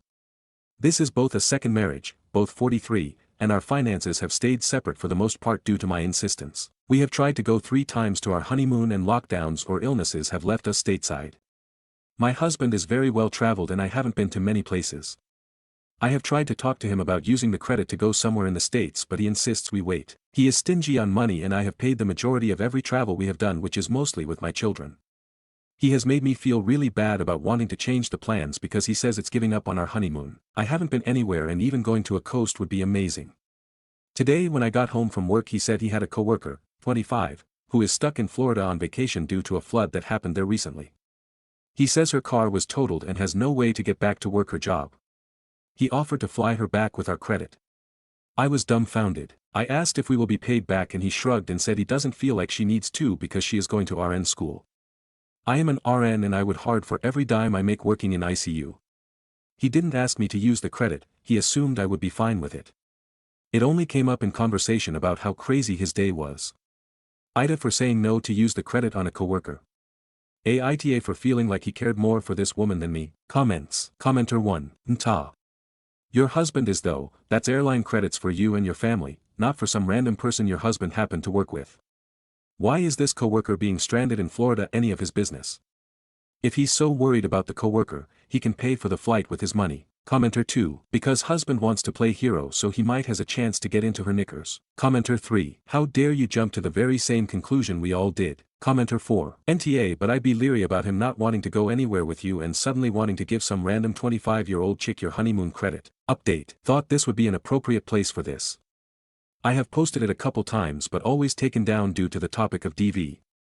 I think it's a reminder that we don't get whole story as I definitely didn't. Update. Just logged into an old computer and found this account that I no longer use. I had completely forgotten about it and honestly have only a vague recollection of posting it due to circumstances I will get into. The marriage ended right after this. It looks like this is almost 3 years old and I have been away from this man as of 3 years in July 2025. This was one of the last arguments we had. He told me I was very uncaring about the stranger in Florida and if I was a nice person money would be no object to get her. He then strangled me to the ground and I passed out. By this point in the marriage, I handed him my phone when I got home from work and he would give it to me when I left for work. I tried to leave several times each time I came back. When I wrote this post, I was downloading the audiobook Why Does He Do That by Bancroft and then deleting it each evening before I handed my phone to him. This book saved my life. It gave me the courage to try to get away and understand that he wasn't going to change. He had choked me several times, and he was physically abusive by this point. My 2-year marriage, I had glass in my foot, and had half my hearing from a busted eardrum in my right ear. So about a week after this post, I went to get the mail, something I was not allowed to do but something told me I needed to. In the mailbox was a $35,000 check from my inheritance of my aunt. I stuffed it in my panties and it stayed there until the next day. I was slowly gathered my dog, purse and documents for an opportunity to leave. He had to leave for 2 hours for work and I called my daughter and she came to pick me up. I didn't even have shoes on, I was so anxious. That was July 1st, 2022. I'll save you all the work it took to get to where I am today, but I will say that my life is good. My life is joyous. My life is safe and peaceful. I'm officially divorced and it took 2 years of him kicking and screaming to do that. He is yet to pay me a dime for the house that I bought and I don't expect to see it as he is in contempt. Thank you so much for the advice that you gave me that day. I am not sure if he was having an affair with that woman or not. Most likely he was getting to the point where he was, all evidence point to that. I don't care though, I was so far gone that I don't even remember the post. It was like complaining about the smell of smoke when your whole house is on fire. Thank you again for being so gentle with me. To the woman who told me to use the credit and go to the coast a year ago, I did. I took one of my daughters and we went to Oregon and Washington. We hiked, we sunbathed on the beach. We rock-hounded. We did all the things. I don't have any ambition to go to Paris or Germany. It was never my dream. Again, thank you so much for all the support you gave me 3 years ago. Comments. Commenter 1. I suggest you talk to a lawyer and see if you can sue him for the house and force a sale with you getting the $, ad, or garnish his income or size his car to pay you back for it. A lawyer that will take 8% of what you receive, no cash up front to you. Work only through a lawyer so he never knows where you live. Reply. Also, when I went to get my things awarded to me, he met me and 5 others. To help me move and stay safe, he tried to lock me in the storage unit when he got mad. That was a year ago. Since then I don't deal with him at all but have my lawyer deal with it. Commenter 2. He tried to lock you in a storage unit in front of the 5 witnesses you brought. The man is unhinged. So proud of you for getting out. Reply. My friends, 2 of them were his friends too and are no longer, jumped on him to stop him from locking the door with me in it. He then got in his truck and sped off, swerving to try to hit me. Since he did this in front of people, he was charged with attempted assault and battery with a vehicle. He has abused 3 women in his life. He was 46 when it finally caught up with him. Commenter 3. Totally unhinged, but I'm glad it caught up with him and you're safe. Reply. I have been doing this. The wheels of justice are slow. The amount has been awarded to me. Now he is in contempt. Stories number 10. I made of the guy I'm seeing and he punched me on the face. I've been seeing a guy for 2 months. We make fun of each other playfully a lot, at least I thought it was part of our dynamic. A couple hours ago we were cuddling and I told him something like I felt really comfortable in his arms and could stay there forever. He replies jokingly, that way you'll be extra surprised when I leave you in 30 years for someone younger. I reply, I would never marry you. I thought it would be funnier to say it while serious and not laughing like he replied. Might have been a jerk move. He asked why and I told him I could see his receding hairline and I would rather die than be married to a bald man. First time I made fun of this. We do mock our appearances, but I hadn't ever called him bald. He sit up really quickly and without saying anything just punched me. He made my nose bleed. He then stranded up and asked me why would I say something like that, and I couldn't even speak because I couldn't understand what was going on. He kept repeating himself until I said it was a joke. And he answered, then why did you say it so serious? I answered it was part of the joke. He told me he felt I was attacking him personally, and I should apologize. I was in such shock that I couldn't even answer. He kept nagging until I said okay, I'm sorry, and he said okay, sorry for hitting you then. And just sat down like he didn't just punched me in the face full force. All my face hurt, I was bleeding, but I just sat there, I couldn't speak, I couldn't react. Eventually I stranded up and went to the bathroom to clean myself and he later left, still acting like it was nothing. He told me he would call tomorrow. I'm alone and I still can process what the fuck happened. What do I do? Block him everywhere and never talk to him again? Ask him what the fuck? Break up though? Text. I still can't understand what happened. How do you explain he just hit me with no other warning signs? Was what I said really that mean? Can I do something legally about it? I live alone, he has a key to my house. I don't feel safe. Stories number 11. Aita for refusing to wear a wig in my brother's wedding. I, 23F, have decided not to wear a wig in my brother's wedding. When he proposed, I was thrilled. I cheered them on from my dorm room. But this wedding has stressed everyone out, and for me, it's come to a breaking point. At the first bridal event, the bride handed out experience packages for her bridesmaids up to $3,000, including a destination trip. I'm a recent college grad with an entry-level salary. We discussed hairstyles. The bridal party agreed on updos, given the humidity. Months later, the bride texts me that she changed the style and wants me to wear wig. I had recently done a big chop and dyed my natural hair, a major milestone for me. I asked if braids were okay. She said no, followed by texts about uniformity. I asked her to send wig details. She didn't for months. After her bridal shower, she asked if I'd bought a wig, told me the stylist cost, and when I didn't respond fast enough, she still signed a contract with the stylist. I tried to compromise. I'd install the wig myself and have the stylist style it. She said no, her stylist wouldn't work behind anyone else's install. I said I was uncomfortable with both the price and process. She replied, because you cut and dyed your hair, there are now extra costs for uniformity. Okay. In therapy, I shared how I've often felt like the family scapegoat.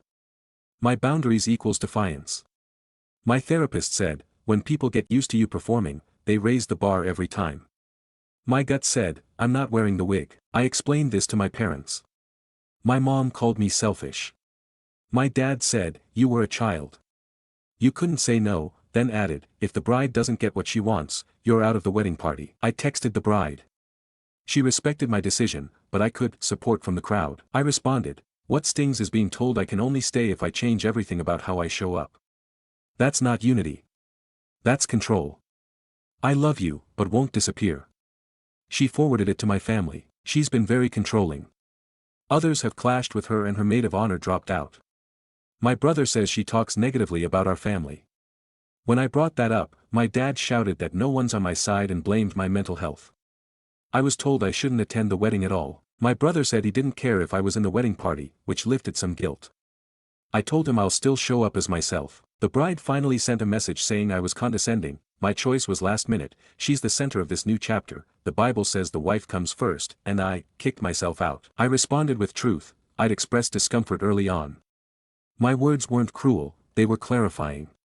I shared scripture, Ephesians 5. Respect goes both ways. I respect their marriage, but I respect myself more. She sent it to my brother. He texted me, I love you, but she comes first. If you can't fall in line, you're out. No more discussion. Aita for refusing to wear a wig and standing in my truth. Edit. I should note that once my brother said he didn't care if I was in the party, I agreed and said I would sit in the audience and support him. This is my only brother sibling, so OFC I want to be in his wedding. Stories number 12. Aita for not sharing my inheritance. So bit of background, I was a big oops. My bio mom was a wealthy woman who apparently never wanted marriage or kids. She met my dad at a work event, same job type, different locations, not sharing specifics for anonymity, and they started seeing each other casually for a few months and then boom, her pill, the condom, and the plan B all failed to stop me from existing. My mother was going to abort me but my father begged her not to because he was actually married and was told his wife only had like a 1% chance of ever carrying a baby to term. She agreed only on the stipulation that she can give me up, no visitation, no parenting, nothing but child support, and he and his wife reached an agreement and took me under the ruse she'd raise me as her biological daughter. Needless to say I never met my bio mom. But it doesn't get any better for me from there. My stepmom actually ended up having a miracle about a year after I was born. A son. My brother has never treated me any different and I love him dearly, but I could always tell I was never my parents' priority. I more or less just kind of existed to be seen, never heard or really acknowledged unless it was something for the family. When I turned 13 I got the opportunity to meet my bio grandma, mom's mom. She had no idea I existed and petitioned for visitation. I loved it so much with her that I asked if I could live with her. My dad and stepmom seemed happy to be rid of me and accepted. My bio mom never visited her mom anyway, a rift over her not settling down and having kids. Well, that was 6 years ago. My bio mom just died a month ago and surprisingly left everything she owned to me with the stipulation that I go to school for business and better myself, according to her letter that the lawyer and trustee told me about. This is life-changing money I'm talking. I went from lowest middle class, grandma left everything to me, but it wasn't a lot, just a house and a couple thousand, to a multi-millionaire. Now my dad and stepmom are on my case to share the money. I have no idea how they found out as grandma passed last year, right after I graduated. It was her dream to see me graduate and she had been sick for a few years, and the only person I talked to is my brother, but I never even told him. Apparently they don't have the money to send him to an Ivy League school like they've always wanted, but money is no longer an object for me. I know they raised me for 13 years, but this money could really change my life. AITA if I don't share it. Relevant comments. Commenter 1. Info: where did your bio mom's money come from? Reply: from what I know, she was a very successful businesswoman and owned a couple of businesses overseas and several properties in the States. She also invested in Bitcoin when it first started, I guess. Commenter 2. I am a little confused. What exactly did your parents do to you that was so horrible? I mean, for a woman to take in her husband's child that was born due to cheating, sounds like a pretty stand-up thing to do. I could not imagine her pain. If you'll be a multimillionaire, $500,000 sounds like a mere drop in the bucket if you will. Also, being lower middle class while raising two children close in age is quite difficult. I know the financial struggles parents go through at this SES status. So, what happened that makes you not want to share just a bit with them? Because honestly, you could have been aborted by this person that left you this money if not for your dad and his wife who was cheated on, but chose to be a bigger person and give you life by taking you in. Reply: my brother is the only one, aside from my grandma and a few close friends, who ever showed me any love. I was taken care of in the way of a roof over my head, food, and clothes, but I was hardly spoken to, never praised for any accomplishments, never celebrated my birthday, they didn't even attend my high school graduation. I merely existed. I was a band-aid solution for my stepmom's infertility. I was to be raised as hers like my stepmom was to be my bio mom, but that all changed when my brother was born. I can't remember a time of love and affection from them in my whole life. If not for my brother, I would have run away and I highly doubt they would have even cared. I added in the comments. Here February 4th. I made an appointment with the attorney and trustee handling my situation to see if I even could. But I won't just give them money. I've been reading the comments, I really have, and a lot tell me about some sort of fund I could set up that would go to his school only. And funny enough, I talked to my brother about this whole mess. He doesn't even want to go to an Ivy League school. He wants to go to art school, but dad and stepmom refuse to pay for it, saying it's a waste of time and of his talents. So now I don't know why they want money if it's not for his schooling. Update: I'm not sure about the protocol of an update, but I have one.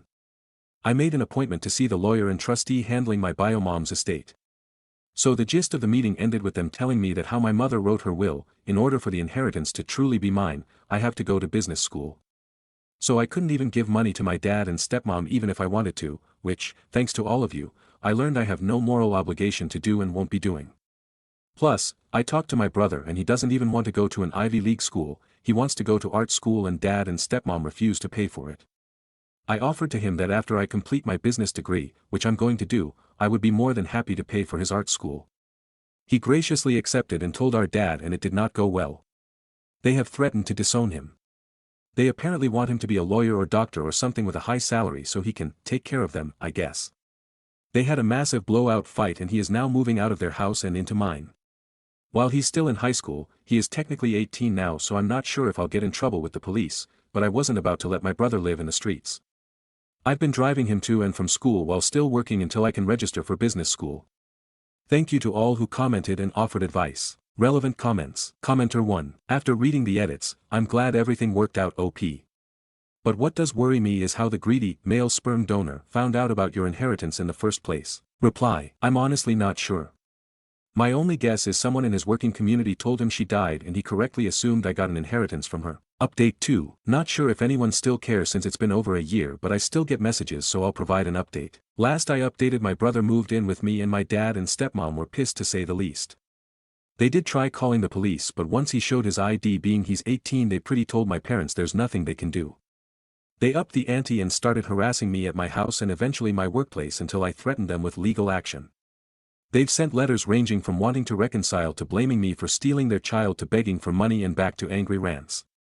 Not sure what happened to the somewhat neglectful parents who left me to my own devices, but I never thought I'd miss them, as opposed to the parents who won't leave us alone. I've gone no contact for the foreseeable future, as has my brother. Speaking of, my brother is doing great.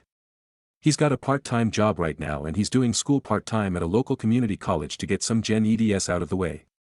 I'm about 6 months out from earning my bachelor's degree in business administration. I'm debating a master's, but I'm just trying to get this done as fast as possible so I can send my brother to art school. I also entered the dating scene and have been going steady with my boyfriend for the past 9 months. Definitely looking like marriage material, and we've already discussed and agreed upon a prenup, so no worries there. Aside from my annoying parents, things are looking great for us. Unless my parents do something drastic, I doubt I'll update again. Thanks everyone for reading. Stories number 13. My wife's car was hit by a young teen running a stop sign on a Lime scooter. My wife was at a 4-way intersection where she came to a complete stop. 2 minors were, under the age of 15, riding a Lime scooter and ran the stop sign while my wife was almost through the intersection, and they busted the passenger side of the windshield and messed up our passenger door. My wife, who just so happens to be an emergency room doctor, got out to check on the kids, when the older of the 2 kids started screaming at my wife, telling her she's a bitch, and calling his mom to come outside. She also called her names while my wife tended to the much younger child. She couldn't see any major injuries, but the ambulance was called and the mom demanded for a second ambulance for the older child who wasn't hurt. You could tell she was foaming at the mouth to sue. She took pictures of my wife's ID and pictures of her car, called her more names, then left in one of the ambulances. One of the neighbors came out and gave us video footage of the entire accident that shows them running the stop sign. We looked it up, and you are not allowed to use Lime if you're under the age of 16 or have a passenger. We really think the mom wants to sue us. What does that process look like? Would we have enough evidence to countersue? We've already reached out to Lime and our insurance company, but we've never been in a situation like this, so we want to be prepared for what might happen. Stories number 14. In sickness. So. On Wednesday I went to urgent care because I had some green and bloody snot, a dry cough, and extreme back pain. Turns out a sinus infection turned into a respiratory infection, and I sprained a rib with the dry cough, felt like I was being stabbed in the side when I coughed. They prescribed me antibiotics, steroids, and a muscle relaxer, and I think the horse pill antibiotics were giving me morning diarrhea. This morning at maybe 1 a.m., I woke up feeling uncomfortable. I get up and turn on the light. I'd shit the bed. Not a bunch, but a good puddle. I woke up my husband and we stripped the bed, changed the sheets. He puts all of the mattress pad and sheets in the washer. I am mortified. But he's taking it all in stride, not grossed out at all, and just saying it's the drugs I'm taking. I woke up in the new sheets and see I pooped a little bit more on the clean sheets I clean up, and a few hours later my husband fucked me senselessly. We took a vow, in sickness and in health. He's seen me during some really tough times in my life, and that man just takes it all in. He loves me despite injuries. I had a total hip replacement almost 3 years ago. He's cleaned up my vomit, helped me to the bathroom, and this morning cleaned up my shit. There are good men out there, ladies. I didn't even get married until I was 34. Stories number 15. Aita for banning my younger sister from camping. My younger sister, F19, has come to live with me, M25, during her summer vacation from college. As our parents live overseas, I've sort of been tasked with looking out for her. I try not to be overly protective and aim to be a cool, older brother rather than a helicopter parent. After all, she is an adult. My sister told our parents that she planned on hanging out with her friends for a few days and that they would not leave our city. Our parents thought it would be perfectly fine and agreed to it. The problem started when my sister told me that she actually planned to go camping with some of her friends, F19, F20, and F20. I was cool with it and asked her to keep her cell phone on her so that she could call me if she needed to. She said that she and her friends planned on leaving behind all technology as they wanted the fullest experience. I thought this was a bad idea and strongly recommended that at least one of them keep a phone, to which my sister responded, they'd think about it. The day before the planned trip, my sister said that they'd be joined by several more people, some of whom she described as a little sketchy. I told her that was a really bad idea and that she and her friends should consider uninviting anyone they thought was sketchy. I also insisted that she take her phone. My sister flat out refused all this and said I was being too controlling. I got annoyed and said that if she wasn't willing to compromise, then she wasn't going on that trip.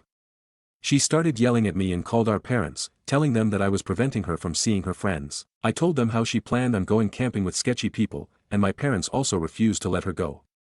After the call ended, my sister started yelling at me again and said I was annihilating her social life. Aita, relevant comments. Commenter, YTA.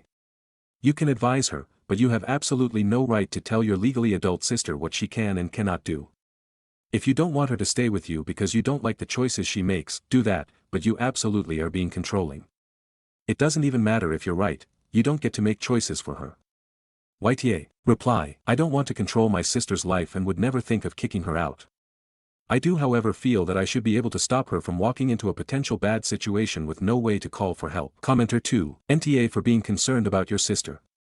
I always have my cell phone with me when I leave the house in case of an emergency. I think it's pretty funny, though. You think you can forbid or prevent your adult sister from doing what she wants. It's even funnier your parents think they can when they live overseas. What's the plan? To lock her in a room with armed guards who will tackle her if she tries to leave. Reply: I've never had to in the past because nothing she did seemed so blatantly dangerous. Update: my sis and her friends were supposed to head out last night, however sis never went. This morning, my sis told me that 2 of her friends who planned on going cancelled as well. This was because some guy in his 40s who they never met before somehow inserted himself into group of people going.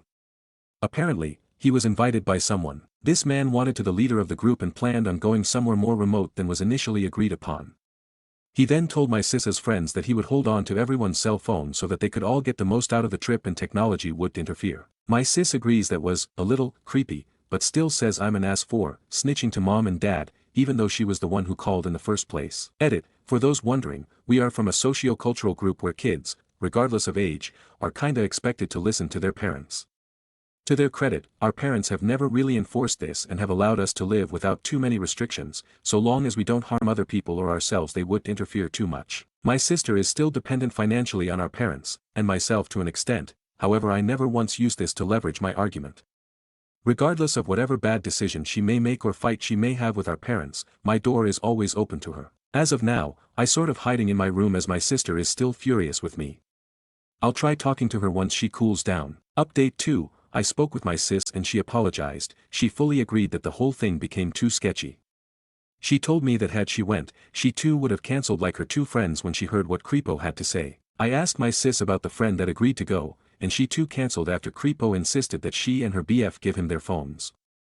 Creepo then kicked them out of his car and they ended up Ubering back to town. She told me that she's afraid as Creepo has been calling some of her friends and she's scared he'll call her. I told her to give me her phone if he calls and that I'll speak with him. I do work in a police department, not a cop though, so I'm sure he'll piss the hell off once I speak with him. Relevant comments. Commenter 1. Holy hell, that update took a turn. I'm glad you were looking out for her. Commenter 2. Reading the update about the random 40-year-old man wanting to go to an even more remote location and hold everyone's phones is the biggest red flag ever. This story took a turn from sketchy to hell f*** no real fast. I'm glad some of her friends had the sense to nope out. Sounds like a potentially dangerous situation. Brother's instincts were right this time. It's fair to have a conversation about safety and situational awareness. He's not annihilating her social life, he might have just saved her life or prevented something really bad from happening to her. Holy cow. I'm an adult and I share my location with my mom when I'm out adventuring just so someone knows roughly where I am if something happens. I still text her when I get home from a party or date. Nice to know someone's looking out for me, even though she lives in a different state. Commenter 3. NTA, I would maybe report creepy dude before he convinces anyone else to disconnect. Reply: I intend to. Stories number 16. Aita for telling my niece she's not welcome anymore. My husband and I are financially comfortable. We both worked in the dental field. I sold my practice about a year ago, and he plans to sell his in a few years. I have 2 older brothers and 2 younger sisters. This is about my 47-year-old brother. He lost his job during COVID and hasn't been able to hold one down since. His wife got a job through a family friend, but they still struggle financially, especially with 4 kids. I try to help when I can. I've paid for school supplies, groceries, toys, games, activities, and I take the kids out once or twice a month to give them a break. Their oldest, my 12-year-old niece, has been acting out. It started last Christmas. I hosted a cousin sleepover for winter break. In 6 days, she got mad during a game and smashed the iPad I bought for the kids, broke a vase while roughhousing, refused to go skiing and trashed the cabin while we were gone, was mean to the other kids. Afterward, I talked to her and her parents and we moved on. This week we celebrated my birthday, May 5th, a little late because I was on a trip with a small party. Catered food, played a few games, nothing big. During the party, my niece asked if she could take the new iPad home. I said no, given what happened last time. Turns out she took it anyway. The next day, around 3 days ago, my brother called to tell me she broke it. I know it's just an iPad and she didn't hurt anyone, but that was the last straw. I told my brother she's no longer welcome at my house, but the other kids still are. That's when my sister-in-law called me and blew up on me, called me a selfish bitch, and said none of her kids would be coming over anymore because she won't let one be excluded and doesn't want my attitude rubbing off on them. I hung up on her and she sent a string of nasty texts. I texted my brother to at least calm her down, but he hasn't responded, and I know he read it because of his red receipts. So Aita for banning my niece from coming over but not the other kids. I need advice. I feel like I've done so much for them, and yet I'm disrespected at every turn. Stories number 17. Aita for refusing to meet my bio mother's husband and kids and saying no to any kind of relationship or contact with them. I, 17M, was raised by my dad. My bio mother wasn't ready or whatever and gave me to dad to raise at birth. She lived about an hour from us so I saw her around but she never talked to me. When I was little I would try to wave or speak to her and she didn't want to know. Eventually I stopped seeing her as anything to me. Her parents were a different thing and they had to be kept from me because they tried taking me from my dad and tried to make bio raise me even though she didn't want me. Dad did everything he could to shield me from that stuff but I ended up speaking to different court people when I was 6 because of the fight my bio grandparents put up. Through all that my dad was amazing. I guess sometime in the last 3 or 4 years my bio mother has gotten married and she had kids with her husband. She reached out to dad a few months ago and told him she wanted to see me. Dad talked to me and I didn't want to see her so he told her no. But she got a lawyer involved and dad's lawyer and her lawyer were communicating and she made the threat through her lawyer that she would sue for custody or visitation if dad didn't comply with making me talk to her. I told dad to agree. I didn't want to go to court. I didn't want a therapist getting involved. I have zero interest in a relationship with her and I knew that would potentially be pushed for until I'm 18 so I agreed to meet with her and it was awful. She told me about her husband and kids and how she felt it would be good for me to meet them and have a relationship with them. I turned her down and said it would never happen.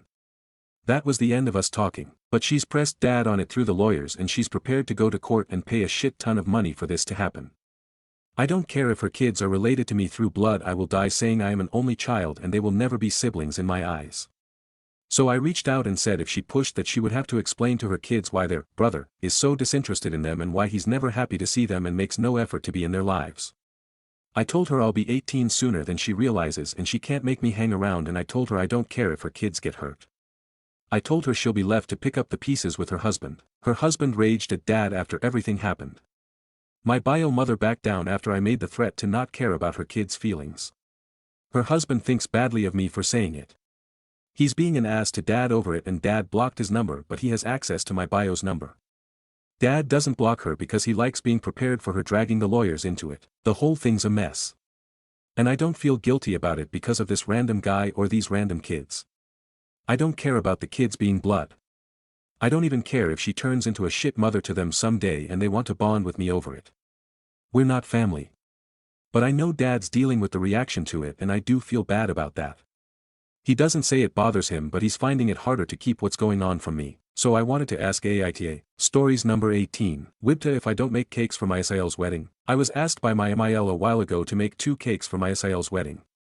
From my understanding these will not be the main dessert or the actual wedding cake they cut for photos, just extra cakes for wedding guests with food allergies. I myself have a dairy allergy and my husband's goddaughter, who is the flower girl, has celiac.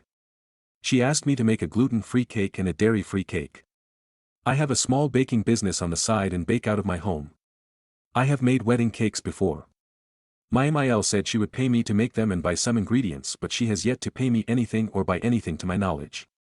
She also never sent me reference photos or inspo pics of how Isael wants the cakes to look, which I did request. For added context, Isael and I are not close anymore. We used to get along well in the beginning of my relationship with my now husband, Isael's brother, but over time we have drifted apart. My husband and I are not big fans of her fiancé, we don't click and he is hard to talk to and that definitely has put a strain on our relationship with her but we try to just accept the fact that if she's happy, we can be happy for her. The events over the last month have led me to not want to make the cakes for her wedding anymore but I am just wondering if it will make me the asshole if I don't make them and back out so close to the wedding. About 4 weeks ago was Isael's bachelorette party. She got an Airbnb for the whole weekend for her, the bridesmaids, and my MIL. I was not invited to stay at the Airbnb because there weren't enough beds, but was invited to be a part of the Saturday plans and told I could get my own hotel if I wanted. It was about 2 hours away from where I live so I decided I would just drive there and back and save the cost of a hotel. My MIL calls me the morning of and basically tries to convince me it isn't worth the drive saying I should just stay home and Isael would understand and would want me to be safe. She was worried about me driving alone on unfamiliar roads late at night on the way back and didn't want me drinking then driving home, which I wouldn't have done BTW. She was also concerned I would be driving my car which needs replacing. I was told I shouldn't drive it on the highway or long distances. I had also lost my driver's license the week before and didn't have a new one yet. She genuinely seemed concerned for my well-being and had valid reasons to be worried. I thought she was just looking out for me. After getting off the phone with her though, it just didn't feel right not going. I feared if I didn't go it would hurt my relationship with my SIL even further, so I tried to find solutions to MIL's concerns. I wanted to put in the effort and show up to support and celebrate my SIL. I switched cars with my husband and messaged a friend of mine, that knows my SIL and fiancé, to see if she would drive me there so I wasn't driving without a license and we could split a hotel so I could stay out later and enjoy more of the party. I messaged my MIL shortly after confirming with my friend that she could take me and presented the solutions I found. I also messaged my SIL asking if she would be okay with me bringing a friend. I explained her mother's worries and why I was asking someone to come with me but said I wanted to run it by her first before just bringing a +1. If it was an issue my friend could have stayed at the hotel. I never got a response from SIL. If I waited any longer before leaving we would have missed more of the day, so I texted her again saying that I didn't hear from her but we were on our way and would meet up with her for the afternoon activities. In addition, I texted and called my MIL at least 4 or 5 times before leaving and while on our way there. I didn't get a response from either of them. I had my husband try calling his mom and sister as well. We were in town for almost an hour and a half before finally getting a call from MIL's phone. It was one of the bridesmaids telling me the girls talked and they weren't really comfortable hanging out with someone they don't know. It was clear they did not want to meet up or tell me where they were and I was basically uninvited. We drove the 2 hours back home and I was trying not to cry the whole time. I was very hurt by this from both my MIL and SIL. At the time, I thought my MIL was just being overly worried about me, but after the fact I was thinking, did SIL not want me there? Was she trying to get MIL to convince me not to go? I felt foolish and naive. I wasn't sure why I was even invited if that was the case, and why if she changed her mind and didn't want me there that she couldn't have told me herself before I drove 2 hours there. I told my husband everything. He was embarrassed his family did that and was upset by what happened. He messaged his mom and said how upset and disappointed he was that I was treated that way and mentioned how hurt I was by everything. She never responded to his message. She didn't reach out to me either. I also never heard from SIL. Flash forward to last weekend before the wedding, I find out there's another block party in town planned for SIL and her fiancé for family only this time. My husband was invited and told specifically not to bring anyone else that wasn't personally invited by the bride or groom. Well, I never got a message or invite to the party, so I assumed that meant I wasn't invited. I tell my husband that he doesn't have to stay home for my sake and that it's his sister and he should go if he wants to. He was getting calls from his cousin and sister asking where he was. I was still hurt but didn't want to keep him from his family. I was also worried I'd somehow get blamed for him not going. So I told him to go and that I'd be okay, even though I was very hurt by being excluded again. Well, he goes and when he gets back he tells me that his ex-girlfriend was there. I was a mess after that. Knowing that an ex-girlfriend of my husband was invited to my SIL's second block party meant for family, and I wasn't. I didn't even know SIL and husband's ex were friends. This was a whole new level of pain and confusion. It seemed intentionally spiteful and deliberately hurtful. All of this is so sudden and out of the blue. I am shocked and am at a loss for words. I truly don't understand what I could have done to cause his family to turn on me and be so hurtful and not care about my feelings. My relationship with my SIL has been a little strained lately, but it was something I was hoping we could work on and fix. It is hard for me to imagine coming back from this though, and up until now, I thought I had a pretty great relationship with my MIL. I sent a message to her over the weekend about how hurt I am by her and her family, and as I'm writing this, she still hasn't responded. I would feel bad backing out on the cake order so close to the wedding, but I barely even want to go to the wedding anymore, let alone bake and decorate 2 different cakes for it. I'm worried if I don't do the cakes they will hold it against me and make me look like the bad guy. I don't want to damage the relationships even further, but I'm struggling with so many emotions with this. It's a battle of self-respect and also guilt of backing out and leaving them hanging right before the big day. So Reddit and fellow THT listeners, would I be the asshole if I don't make cakes for my sister-in-law's wedding? Top comments. Commenter 1, do not under any circumstances make those fucking cakes.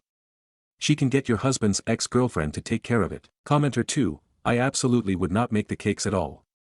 They cannot be any more disrespectful and disgusting for how they treat you. I would tell your husband that after the last stunt you will not be making the cakes and will be going LC with his family. He should absolutely back you up and I would accept him to go LC also until they apologize and treat you right. Commenter 3, NTA for the main reason that the wedding is in 4 days and you've received 0 communication from MIL about it.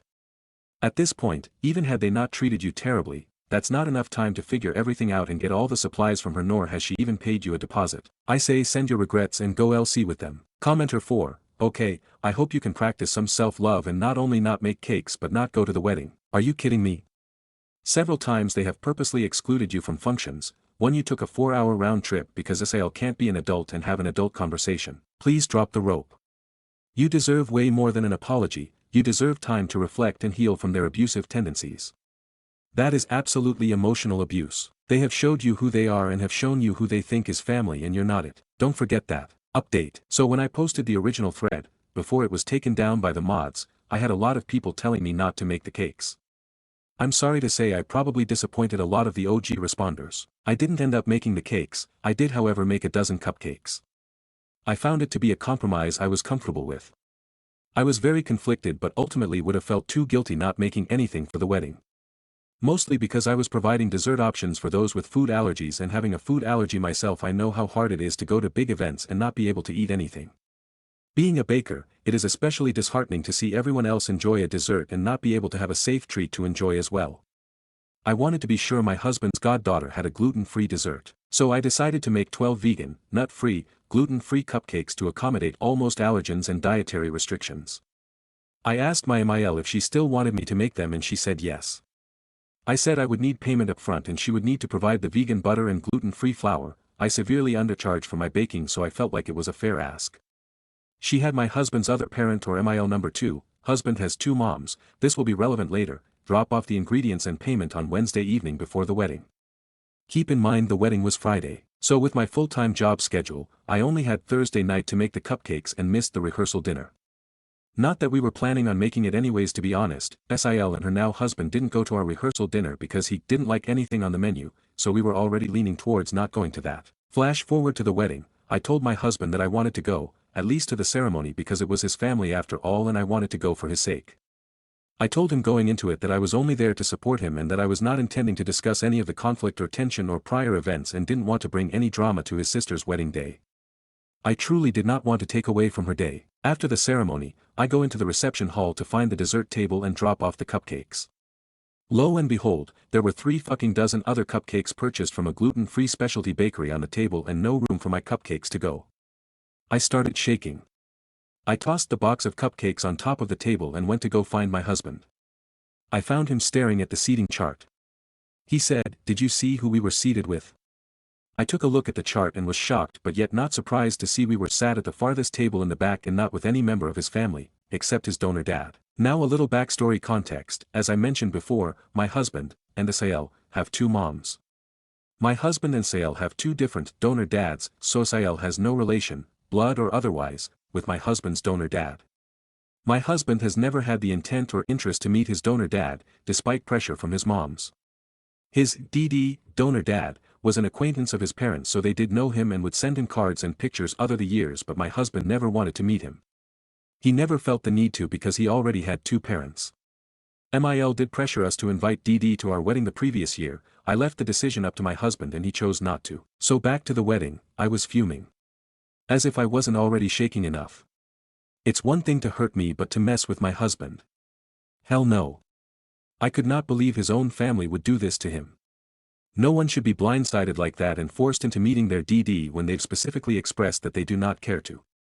And if husband wanted to meet his DD, it should be on his terms. It should not be sprung on him at his sister's wedding. And we're sat at the same table with him and not with any of his actual family. But wait, it gets better. Guess who is sat at the family table? Yup, you guessed it. The fucking ex-girlfriend. I seriously cannot make this stuff up. I was floored and absolutely jaw-dropped at their audacity. I didn't care about the bachelorette parties or the damn cupcakes anymore, my main focus was my husband. He was shaking too and clearly distressed and getting very anxious, nearing an attack. I asked him what he wanted to do and reminded him that I was only there for him and will stick by him no matter what he decides to do. I asked if he wanted to leave and go home. I asked if he wanted to go get dinner somewhere else and we can come back for the rest of the reception later. He said he just needed a drink, so we left the cocktail hour and went to the hotel lobby bar, same building as wedding reception. A friend of ours was working and we immediately vented to her and told her what was going on. After we had a drink or 2, to calm down, I again asked my husband what he wanted to do. He wanted me to go in and check if his DD was there or not, and if he wanted me to see if someone would switch seats with us. So I went in and scouted out the area. I didn't see him. I know what he looks like only from pictures on Facebook. We went in and sat down at the assigned table full of strangers right before the dinner was about to start. Then thankfully a couple that my husband knew asked us if we wanted to join them at their table since there were open seats. We gladly joined them, so at least we were by someone we knew. That's when we saw that they had special cups that said something along the lines of, "My name is, my drinks are on the bride and groom," and we were like, oh, that's interesting. This couple was an older couple that used to babysit my husband and Asael, so not family but family friends. We looked around and saw that all the bridal party and family members had those cups and they were personalized. We of course were never given, told, or offered ones. But guess who did have one? Yup, right again. The ex-girlfriend. Just another slight against me us. And to be clear, we were not expecting free drinks or to be on the bride and groom's tab or anything, but the fact that we were not only excluded but basically cast away from the family table, hidden in the back, almost ambushed with an awkward AF dinner, telling me they still wanted me to make the cupcakes when they already had ordered them from another bakery in town, and everything else, we were just at a loss for words. We tried to make the best of it and just enjoy the night despite it all.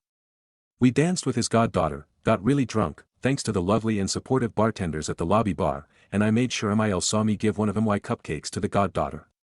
I took the rest of the cupcakes and gave them to the lobby bartenders since they treated us more like family. Mil did try and come up to me and talk during the reception. She asked if I thought things would ever be okay between us again and if we could get back to the way things were before, but I held true to my word and told her that this was not the time or place to talk things out, that this is Asael's day and I did not want to take away from that and make it about me, but that she made it very clear to me where I stand and that she does not consider me family, and left it at that. After the wedding, we basically went low to no contact with them. Mil number 2 tried to facilitate a family meeting with everyone, but that has yet to happen. It's been 7 months and we still have not talked. Zero contact from Asael. Mil has tried reaching out several times but has never truly apologized or owned up for anything. Just that she's sorry for the rift between us and that she was hurt too and basically victimizing herself. So that about sums it up. Hopefully the update was worth the wait. Relevant comments. OOP clarifies on her husband's 2 moms and their biological links. Reply, not that it should matter which parent they came from, but Mil number 2 was the birth mom for both. They used different sperm donors for each kid though.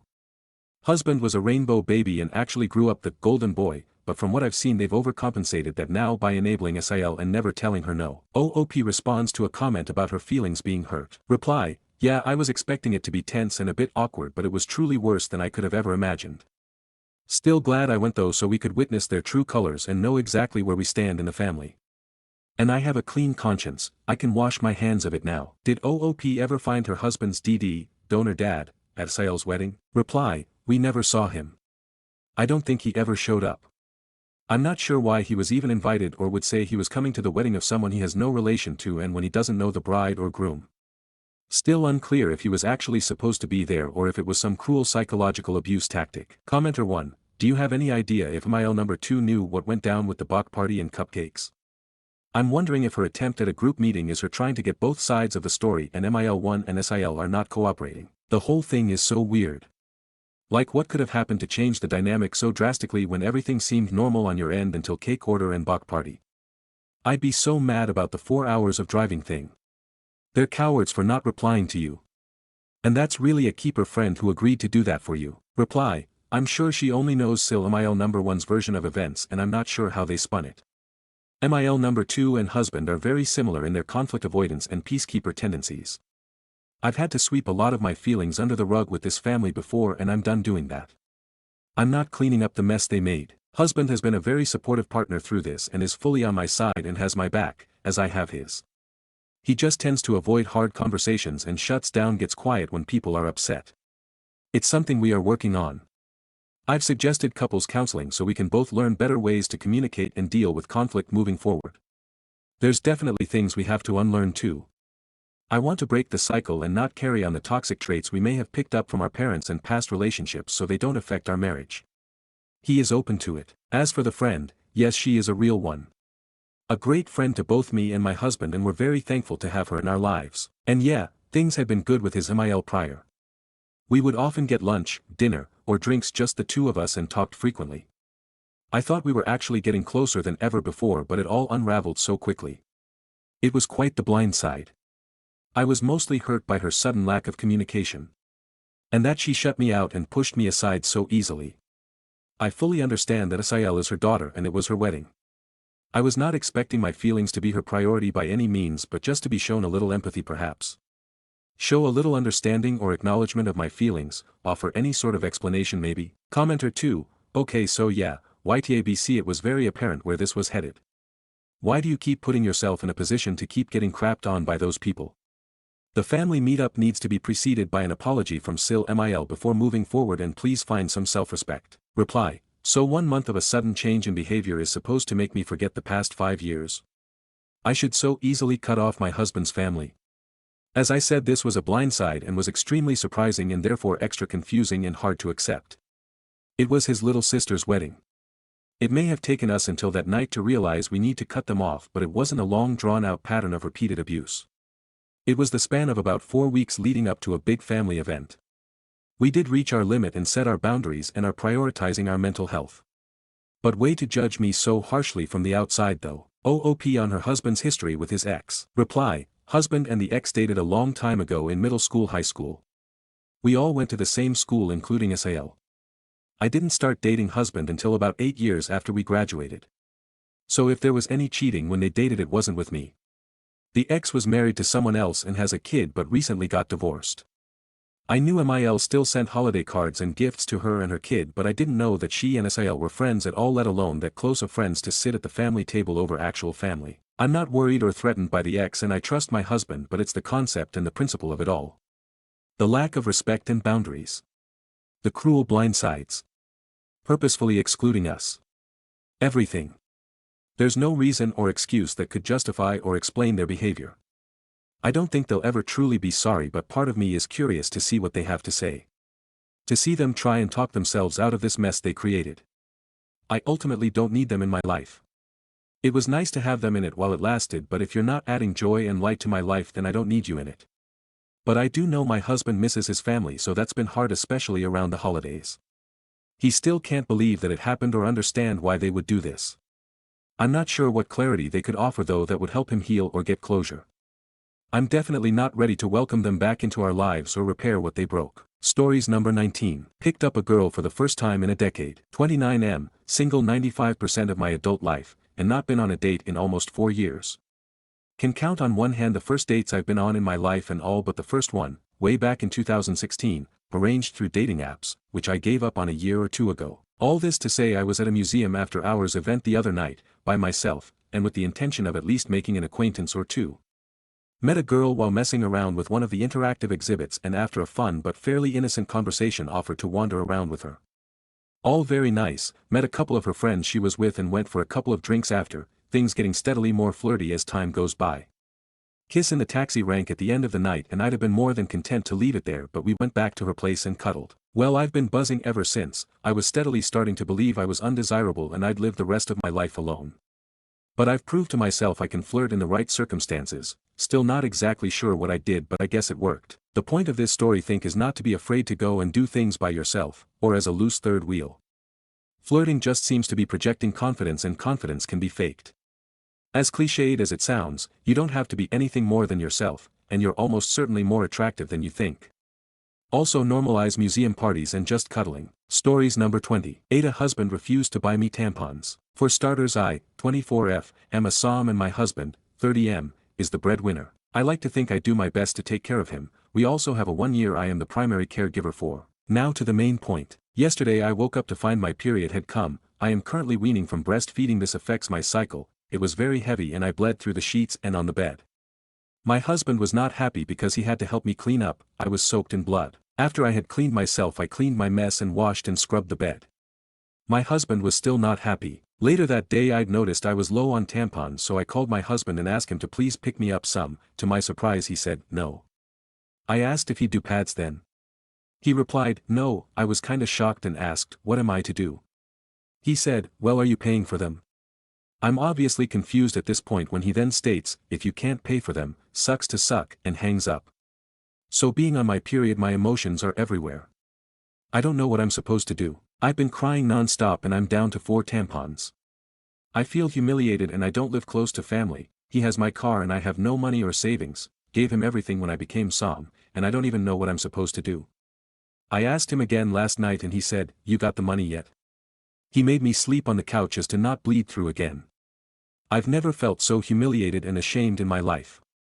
Later he suggested if I can't come up with the money I could use our child's diaper, further making me feel terrible. I finally felt some surge of confidence and asked him if he thought of me as a wife or something less than human, that he's putting me in mental distress and humiliating me by suggesting such a disgusting thing. He said, "Well, if you don't figure it out, that's what you'll have to do." Aita for asking for tampons. Note, we live in the US and tampons or between $7 to $10. We are middle class and not struggling for money. Update. I called my sister, she is my big sister, she is so sweet, she sent me a box of tampons and candy and some meds and sodas. Thank you to all for responding, I feel I overreacted. Also for all suggestions of divorce, how? I have nothing where to go. I could not even afford tampons. Is there another way I can try and fix what is done? I am going to try and get an online job, so I can work and still keep up my household and take care of my baby. I am thankful for all, thank you. Aita has no consensus bot, OOP was NTA. Relevant comments. Commenter 1, this is financial abuse. Talk to your family, get a lawyer, file for divorce, take the child, get all you can from him. Reply, I cannot divorce, I can't even buy my own tampons, how am I to afford divorce? Commenter 1, you can divorce as the system does allow you to take on debt to do so. You can talk to your family about having them cover the costs and you pay them back. You can talk to a lawyer to see if they can do it in a way that will charge him after completion or to be paid after completion out of any proceeds. So yes, you can divorce, as these are just 3 ways to do it. The other option you have is to be your husband's slave. Reply, I'm not going to put myself in debt for a divorce. My family is against divorce, especially since children are involved. I've tried talking to a lawyer and they've insisted on meeting in person. I have nothing where transportation. Not only that, but I'd lose all more than I'd gain. Commenter 2, NTA. Theoretically, when one parent agrees to stay at home, the working parent's money is not wholly their own. Unfortunately, staying at home can open up a lot of opportunities for abuse, isolation, and financial control. Your husband refusing to purchase a literal health necessity for you is abuse. Him withholding money from you and keeping you trapped is abuse. I would suggest reaching out to a friend or loved one and seeking help. Both to acquire menstrual products as well as to start making arrangements towards your independence away from him. Commenter 3, you are married. You have money, because his money is your money. Your husband is being not only an asshole, but deliberately cruel. He is abusing and humiliating you. Wait until he leaves the house, then call your family. Tell them what's going on, and ask to be removed from your unsafe living situation. Get yourself and your child safe first, then assess everything else. Update. I just came back to update. First things first. To answer some of the comments on the previous post. No, this isn't rage bait, unfortunately that was just my life. No, the post isn't fake, my husband was just a complete asshole, will elaborate in update. Looking back now I can very clearly see I was being abused mentally and financially. But not just me, my child too. Now for the update. As I said, my sister dashed me supplies for my situation, period. She knows what it's like, she came from a DV situation, but what I didn't know is she had messaged my entire family about the situation, including my husband's parents. So he got the surprise of his life coming home to them, not me. Apparently they ripped into him until he was brought to tears, and that was just the beginning. Then my parents showed up. They live very far away from us, and they basically tag-teamed his ass. Apparently the guys at work got it into his head that since I had a baby I should have bounced back better. And he better be careful of me getting fat. WTF does that have to do with a period ick, but they apparently just keep laying it on him. He also explained to me that he has gender disappointment. Yep, our baby isn't a boy, and I asked him, so you treat her like that? To which this man sobbed uncontrollably at my feet. We started marriage counseling and parenting classes, and I now have full assistance to our banks, and he even set me up a just-in-case account for if he ever does this shit again, and he deposits in it every time he's paid and only I have access to withdraw the funds. I don't think this one was necessary. But I have forgiven him for holding on to things like this, weights down the heart, but I will not forget. But I will say it's been only 205 days since that post, and I feel like I have my dream man back it. And I have my sister to thank for that. Sorry if this isn't the update y'all didn't ask for or wanted, sorry didn't get divorce, but thanks for all the responses to my old post. Top comments. Commenter 1, it takes a woman an average of 7 times to leave an abusive relationship. Trauma bonding is very real and very hard to break. At least you have funds to leave the next time he shows his abusive nature, because I promise you he won't change.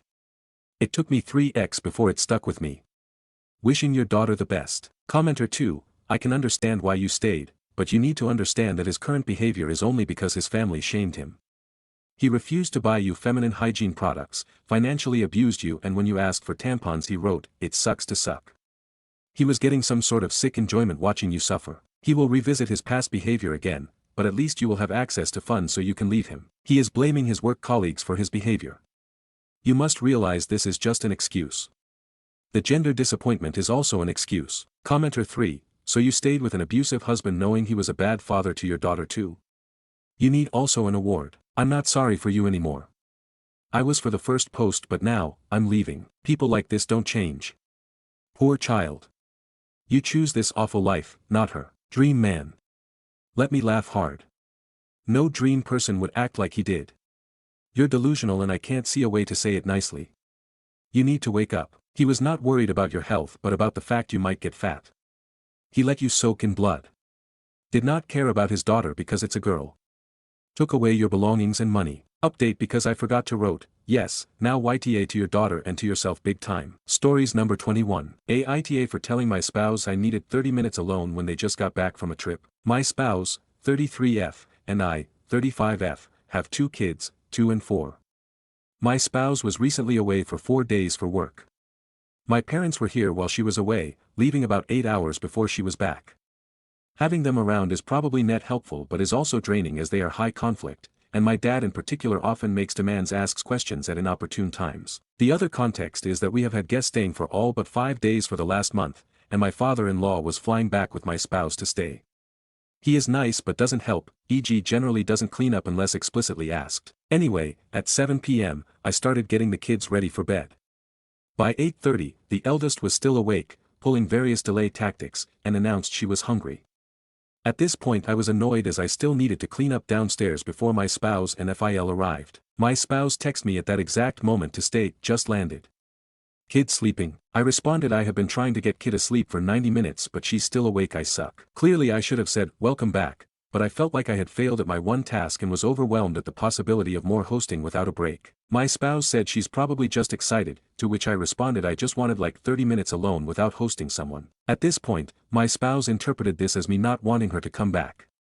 I apologized and explained that this was totally unrelated to her and I just wanted a break before hosting her dad, but she insists on seeing it as me not wanting her home and is now basically not speaking to me except about administrative things. I realize I should have said, welcome back, but also expected her to be more understanding of how draining and 2 little kids is. Stories number 22. Aita for wanting to leave my wife after she gave birth to my child. My, 34M, wife, 32F, and I have been married for 7 years. After a miscarriage she admitted to me that she had multiple affairs over the last 4 years of our marriage. Her last affair ended a year ago. She begged for us to go to therapy to work on our marriage but I refused to go. During this time I had moved out of the house. Occasionally I would go back to take care of the house and animals and she would constantly try to manipulate me into coming back. I had every intention of getting a divorce but the process is slow. I hated the betrayal I felt but I also missed my wife during the separation. One thing led to another and we had sex and she got pregnant again. Shortly after the news came I had to leave for work about 12 hours away from her. She would call to give me updates about the pregnancy and talk about our marriage. We were separate for majority of her pregnancy. I told her that I still wanted a divorce but I would consider reconciling after the baby was born. After several months away from her I came to the realization that I could not trust her nor could I forgive her for her infidelity.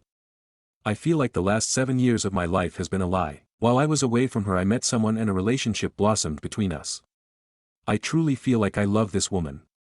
She has been made aware that I am still married and that I have a baby on the way. My wife is not aware of my new girlfriend. Fast forward to a month ago, I had to go home for the birth of our baby boy. My wife has been pressuring me to reconcile but I told her that I plan to divorce her again. After the birth of our baby boy she has been blaming me for ruining our family because I don't want to stay with her and try to fix our marriage. I want to have a co-parenting relationship with my wife but she is acting very erratic while I am here for our son. Aita for wanting to leave my wife. Any advice on how to deal with this is appreciated. Edit. Thank you all for the mixed reviews.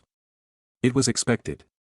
I will be talking with a lawyer and will update once I have a chance to talk to one. Appreciate the sound advice as well. Stories number 23. Husband M37 not attracted to me F36 so I suggested to open the marriage. He's shocked. Husband M37 and I F36 have been together for 12 years. After my first child, I gained 20 pounds that I am having a hard time getting rid of. My old clothes fit, just a bit tighter. I also work from home so I'm usually in a pair of joggers and an oversized t-shirt for most days, though fully groomed. I don't have much of a social life, my choice, and spend most of my time happily with my child and immediate family. My marriage has a lot of ups and downs. My husband claims to be depressed, smoking weed and cigarettes non-stop, watches a fair share of porn, nights out daily playing snooker with his friends. Overall pretty absent. While the bills get paid and we celebrate big occasions. We are very much in the roommate phase and have been there for a while. I take on the full-time role of raising our child and managing our household in my full-time job. He gave me a really hard time during postpartum and started sleeping permanently in a separate bedroom because I refused to sleep train my infant and would be up most nights rocking the baby. He was also very absent with his friends on most days while I struggled alone at home with my kid and no sleep. When I returned to work, it got even harder, but he still refused to do his part. A lot of resentment in my heart carried forward from this time, but I decided to forgive and move on. We have sex like 5 times a year and it always felt forced on my end because of low sex drive from breastfeeding and hormones. But now as my child is getting older, I try more. My husband mentioned I was gaining weight, 20 pounds over pre-pregnant body, and he blamed me for him not standing. He lives a very unhealthy lifestyle and has gained a significant amount of weight, does not exercise, lots of late-night fast food, all day on his screens, can go through a cigarette pack on most days. In general, very unfit and unhealthy. Me on the other hand, I do have a sweet tooth here and there, but I am quite active and regularly on the move, whether it's a fast walk, a long bike ride or strength training. I am always moving and eating well, despite being a bit overweight, size 10 to size 12, with a slight mommy pouch. When my husband told me he wasn't attracted to me and I dress like a bum, it pierced something in me. I was really hurt, but I didn't show it. I said he's more than welcome to open the marriage if he wanted, and he looked like I slapped him. I mean, what do you want me to say? We both went on with our day, and later when I brought up the conversation and told him I found his comment insensitive, he shrugged and said, "What are you talking about?" acting as if nothing happened. Something really broke in me. I've been through hell with this marriage and this was the cherry on the top. I can't think of walking away because I don't want my daughter to be separated from her father. What would you do in my place? Update, I want to add he used to be quite a deadbeat. Now he does spend family time with us regularly and cleans the dishes here and there, or whatever is asked from him. He also pays all the household bills. He is my friend too and is an overall good man. My child is also 4 now and sees that happy us. Stories number 24. Aita for cutting off my best friend after she slept with my boyfriend. Okay, I'm seriously struggling with this. I, 20F, had this best friend, let's call her Anna, 21F. We were super close, like, grew up together, shared everything, and I thought we were ride or die. I've been dating my boyfriend, 22M, for a while now, and I'll admit, I've always trusted him, maybe too much. A few weeks ago, Anna started acting a little off.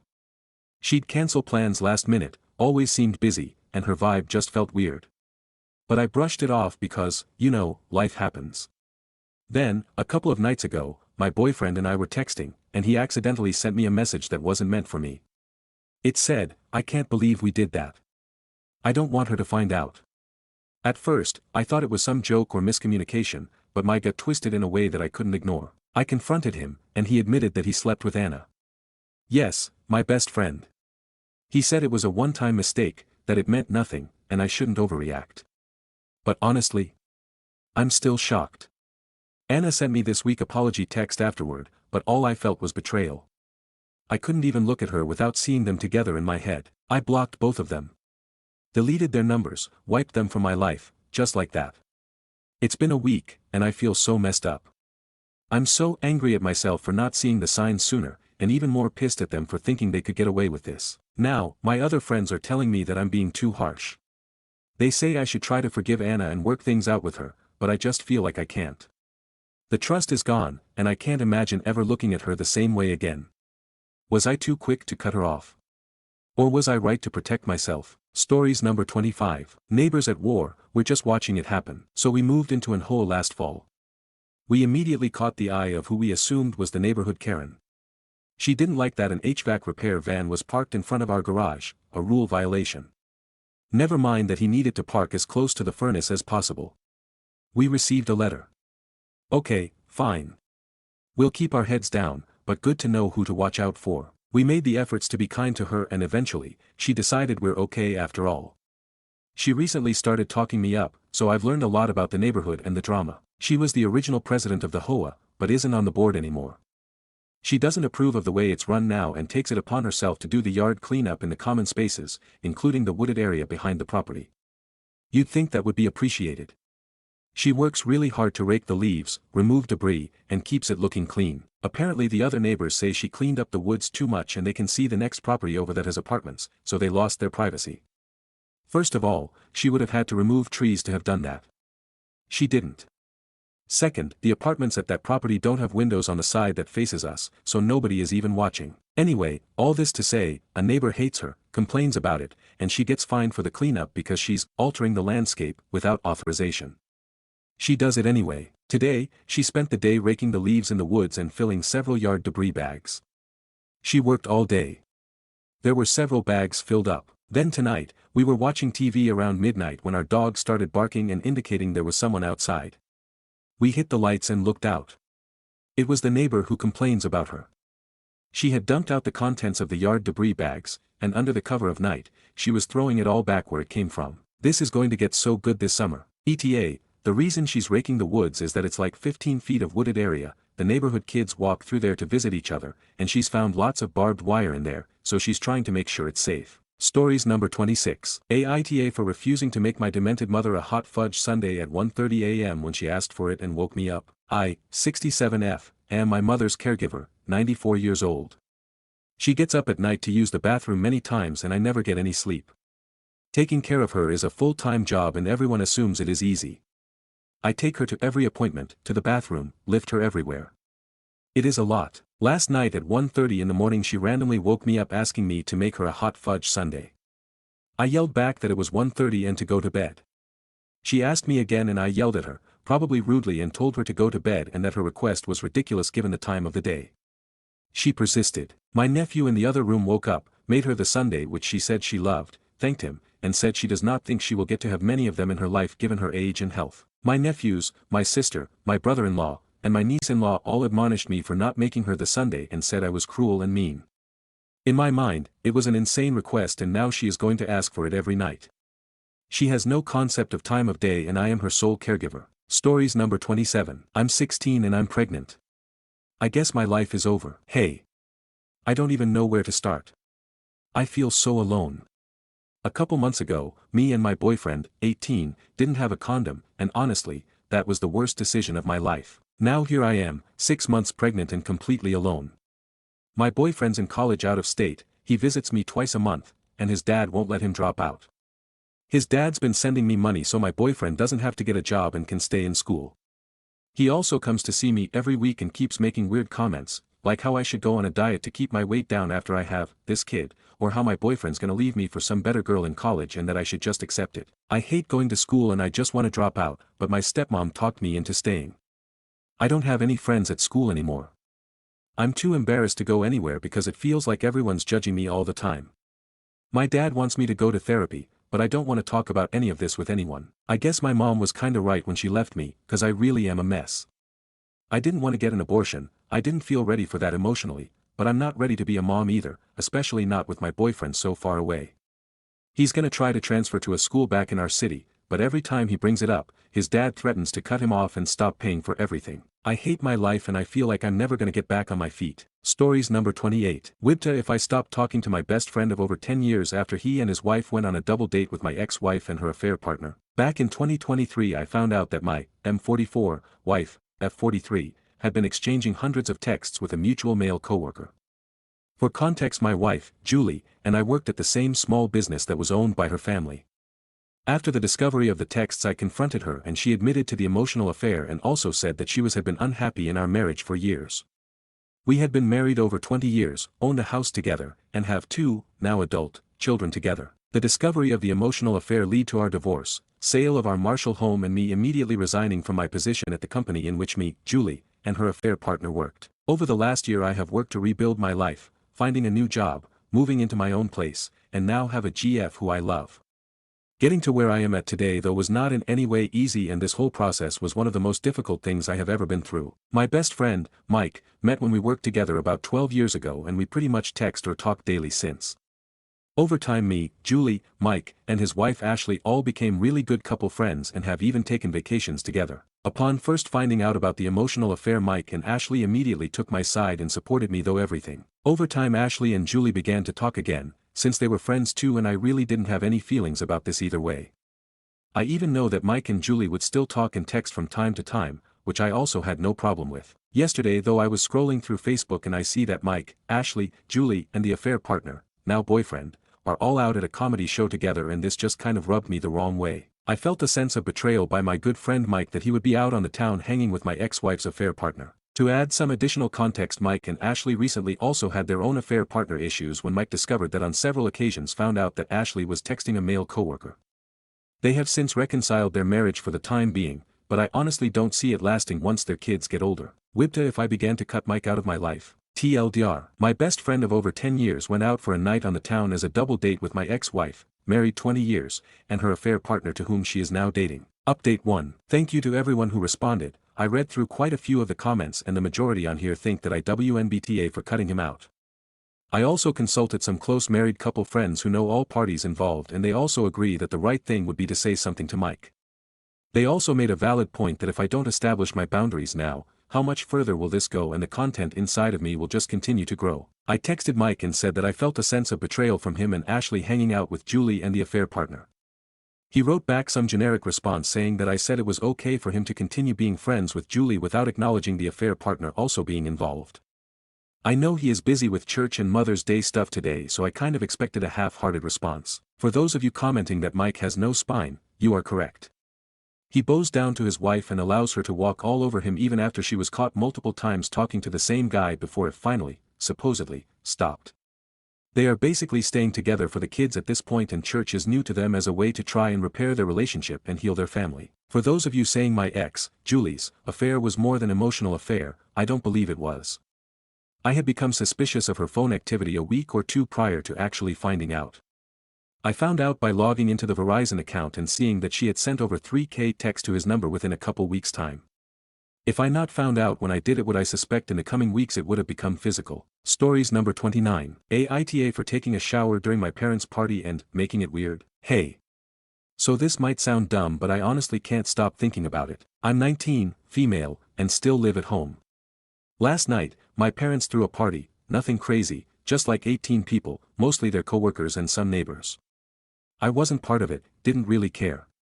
I had just come home from a 12-hour shift and felt disgusting. Like I was sweaty, gross, dead tired. I just wanted to take a shower and go to sleep. That's literally all. We have 2 bathrooms, one next to the living room where the party was, and one on the other side of the house. I used the one far away because obviously I didn't want to be in anyone's way. Locked the door, showered, got dressed in there, and was heading to my room quietly when my dad stops me and immediately starts acting like I did something insane. He pulls me aside and goes, "Why would you shower right now? That's so inappropriate." I asked what he meant, and he said one of the guests heard the water and asked if someone was in the shower, and somehow that was embarrassing for him. Then he says it's kind of weird and makes people uncomfortable that I was naked while there were guests in the house. Like I was in a locked bathroom on the other side of the house. No one saw me, no one was using that bathroom, and the one near the party was totally open for them. I didn't talk to anyone, didn't walk around in a towel or nothing. It honestly felt like he was making it weird in a way it didn't need to be. Like he was weirdly sexualizing the fact that I showered in private, which made me feel super uncomfortable. I didn't say anything at the time because I was low-key tired and just wanted to sleep, but the more I think about it the more it pisses me off. I live here too. I didn't do anything disrespectful. I just showered for God's sake. Literally no one else complained. No one was upset. Literally one person heard the water and asked who was in there, and apparently that was enough for my dad to lose his shit. So yeah, Aita for showering during a party I wasn't part of. Or was my dad just being unnecessarily weird about something normal? Stories number 30. Aita for not punishing my son for doing what teen boys do. I'll try to make this short. My wife and I, 32M and 33F, have a 14-year-old son. We had him young. Last night my wife went to my son's room to ask him to sign a Mother's Day card for his grandma. She has a bad habit of not knocking, and when she walked in on my son spanking the monkey, there was screaming and yelling, and I came up to my wife angry and telling me to handle him. I went in and talked to my son. I just said that I get it, it's a normal thing to do, nearly everyone has done it, and that I would talk to his mom. When I went back downstairs my wife asked what I did and assumed I gave some kind of punishment, I asked her what exactly would I be punishing him for, and she got upset with me saying I'm encouraging sexual behavior and he needs his door taken off. I said that he's a teenager and he deserves at least some privacy and that walking in on him without knocking should have stopped a long time ago. Today she's upset he doesn't want to come out of his room, but I can't say I blame him. Did I mess up by not backing her up? Edit. I didn't expect all of this feedback so soon, but thank you everyone. I absolutely was not going to take my son's door off, and I do agree about the lock, but more than that I am angrier with my wife than I let on in the post. Stories number 31. Aita for not letting my husband relight my daughter's birthday candles for my 3YO to blow out. I 32F have seen and read plenty of story where spoiled kids have blown out other kids' candles or thrown a fit when they're not allowed to. My husband 35M apparently has not. Friday was my daughter's 10th birthday. The day of I will make them the food of their choice and a small cake. The party is usually at a later date. After we ate we got her cake ready and my 3YO was very excited. I had explained to him all throughout the day that it was sister's birthday not his, so he had to wait for the cake. We lit the candles, sang happy birthday, and she blew out the candles. This might be where I might have been the asshole. My husband grabbed the lighter and tried to relight them so the baby can blow them out too. I said no. It's daughter's birthday and I refuse to allow my son to be one of those spoiled kids that can't understand it's not their day. His face fell immediately. He said he was just trying to help and keep the baby happy. We dropped it there. He was kinda quiet the rest of the night. I didn't mean to come off harsh. I just didn't want my daughter to feel like she had to share her day or that it wasn't all about her. Stories number 32. Aita for telling my fiancé I don't want his mom in our wedding photos because she's been trying to get me to sign a prenup she wrote herself. I'm 27 and getting married next summer. My fiancé is 29 and we've been together for almost 5 years. His mom has never liked me, she's very involved in his life and I've always felt like she sees me as some kind of threat to their bond. For the past year she's been bringing up prenups constantly, not my fiancé, his MOM. She started sending me articles, books, even a sample prenup she wrote herself, like literally a Google document. It had stuff in it like I waive all rights to future earnings and if I gain weight after the wedding I would agree to go to counseling. I'm not joking, I told her it was inappropriate and that I wouldn't be discussing legal documents with her. My fiancé backed me up at first, but over time I noticed he started saying things like she's just trying to protect me or you know how she gets. He never directly told her to stop. Things hit a breaking point a few weeks ago when she brought up the prenup again at a family dinner, in front of his relatives. She said I was being difficult and that a woman who refuses to protect a man's assets has no business getting married. I was humiliated, I left the table and we had a huge fight after. I told my fiancé I don't want her in our wedding photos. I said she can come to the ceremony and be there if she wants, but I don't want her posing in our couple shots or family portraits. I feel like she's made it clear she doesn't actually want this marriage to happen and I don't want to look back at my wedding album and feel fake smiles with someone who's made this process so miserable. Now his whole family is furious. He says I'm escalating things and being too harsh. I told him I'm just setting a boundary after being disrespected over and over. My mom understands where I'm coming from but thinks I should let it go to keep the peace. I feel like if I back down again, she'll just keep walking all over me. Aita for telling my fiancé I don't want his mom in our wedding photos after everything she's put me through. Stories number 33. Aita for not agreeing to split the bill for a Mother's Day dinner. My mother texted my oldest sister and I that we will be going to a restaurant on Friday, yesterday. I agreed and made sure to free up my evening. Come Friday, we were 11 persons, 2 families, at the table, including my grandma, aunt, uncle, and cousins.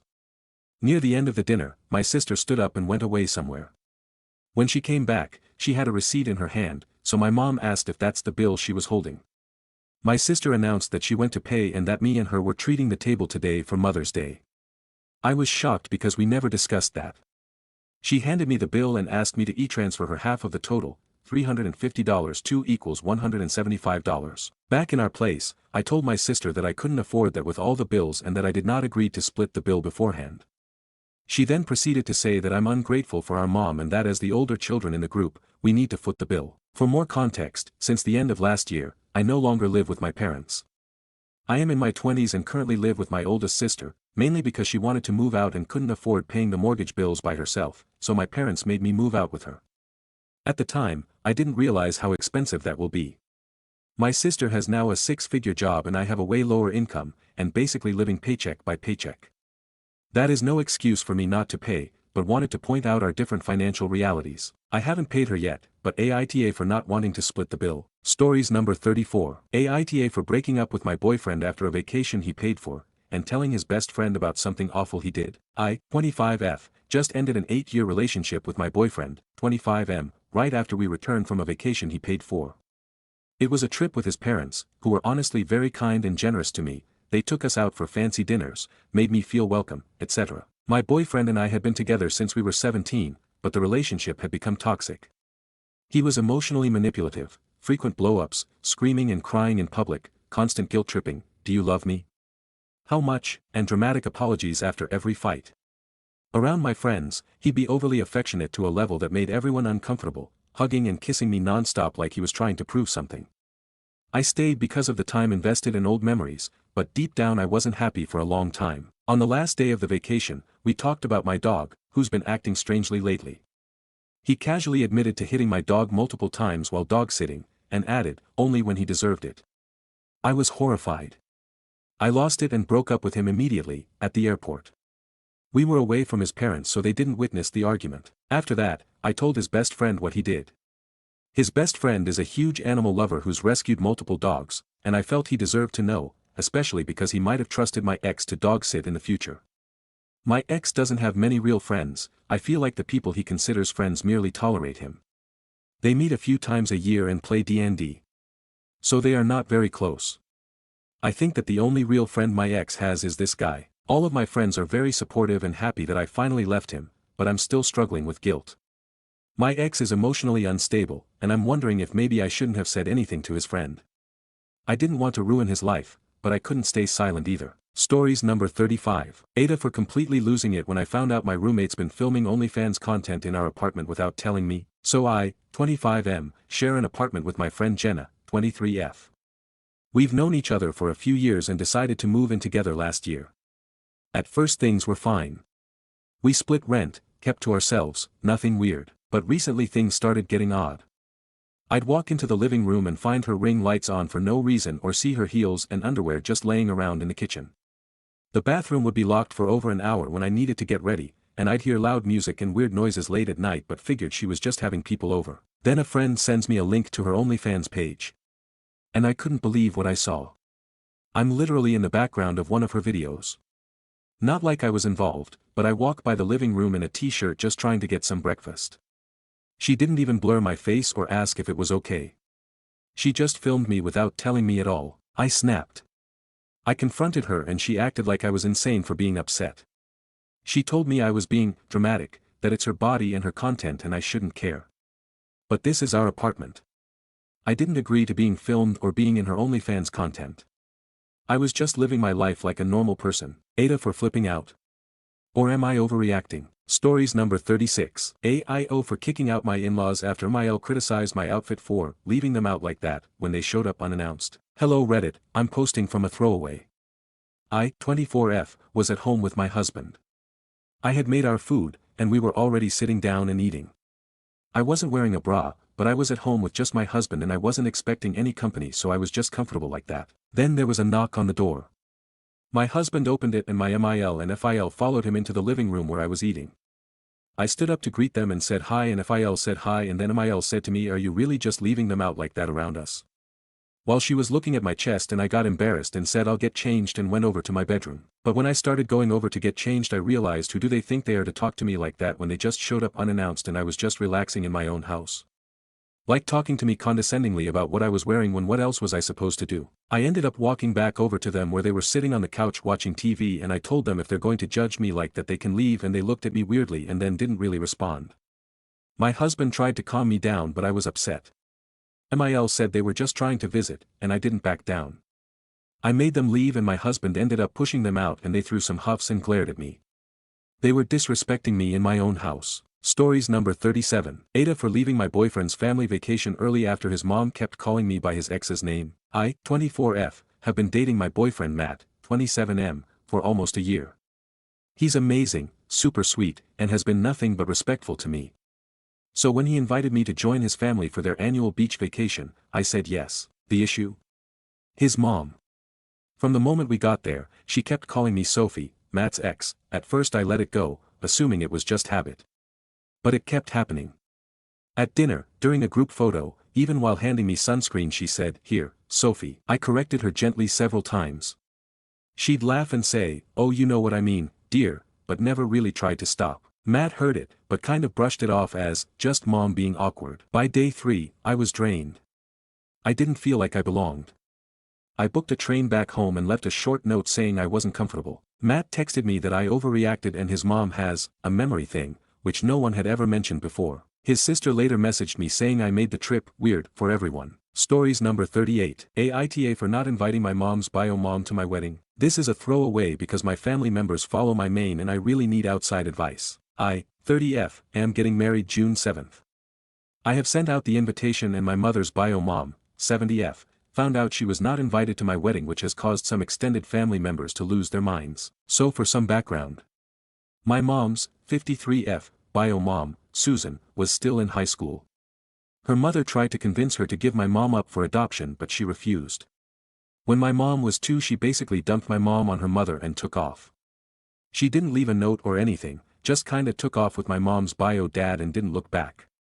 I consider my bio great-grandma to be my grandma as my mom views her as her mother. When my mom was 15 her bio parents showed back up one day and apparently tried to act like nothing ever happened with 2 more kids. My mom's bio sister was 14 and her brother was 6. My mom bonded with her bio sister as more cousins than siblings, but my mom has never been close with bio brother.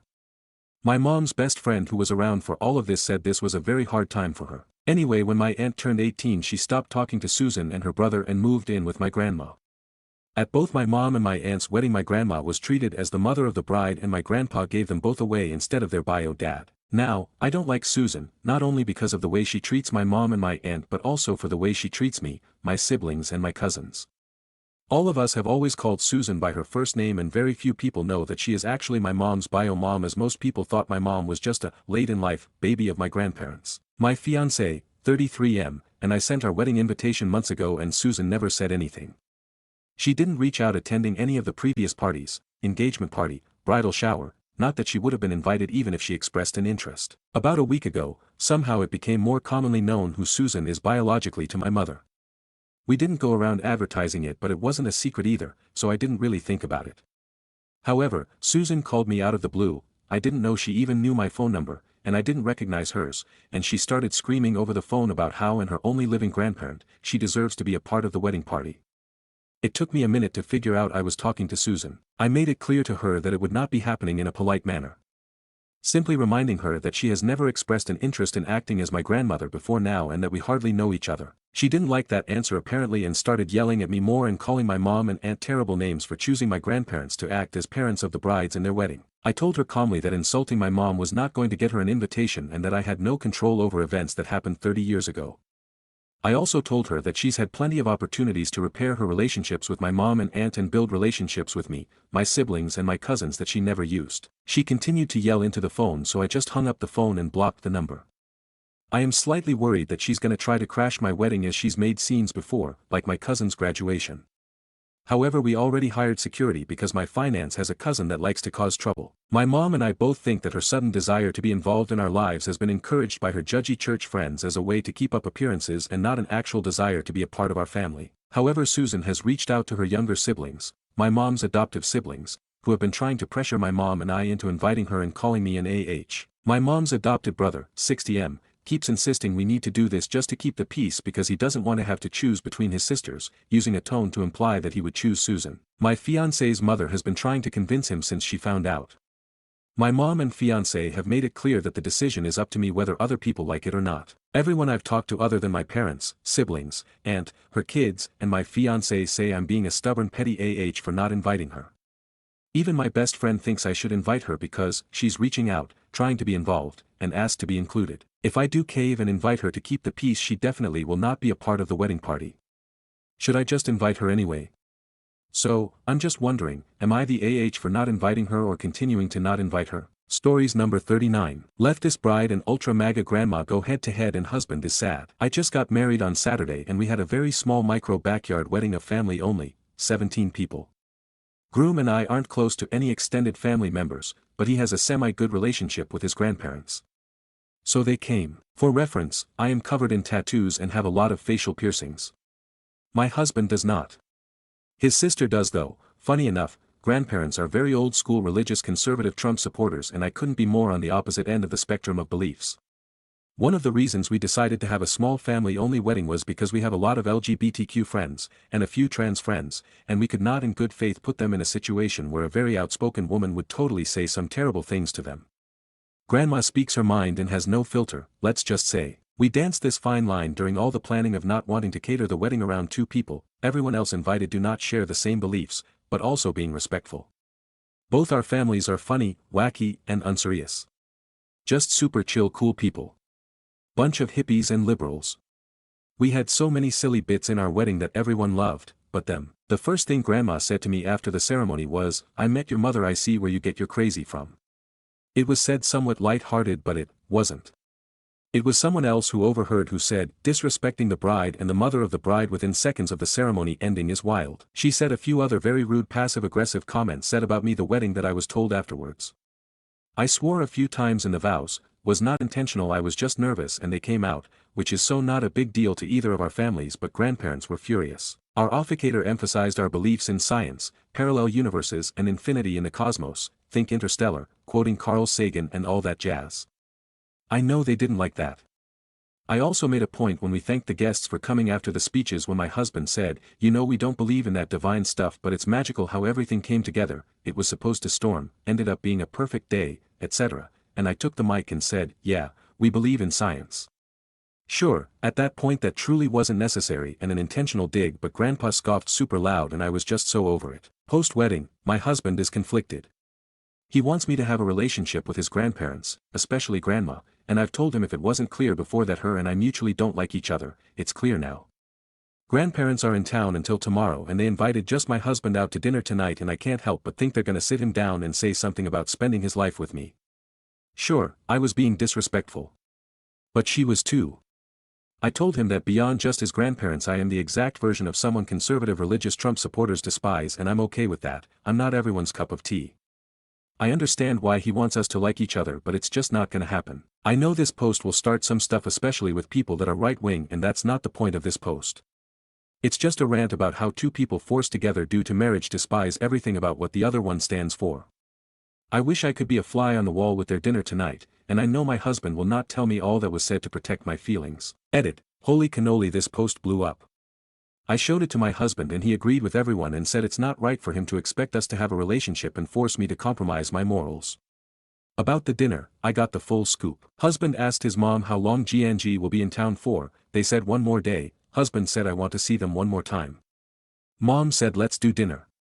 My name wasn't explicitly brought up or not brought up, and I'm happy about that.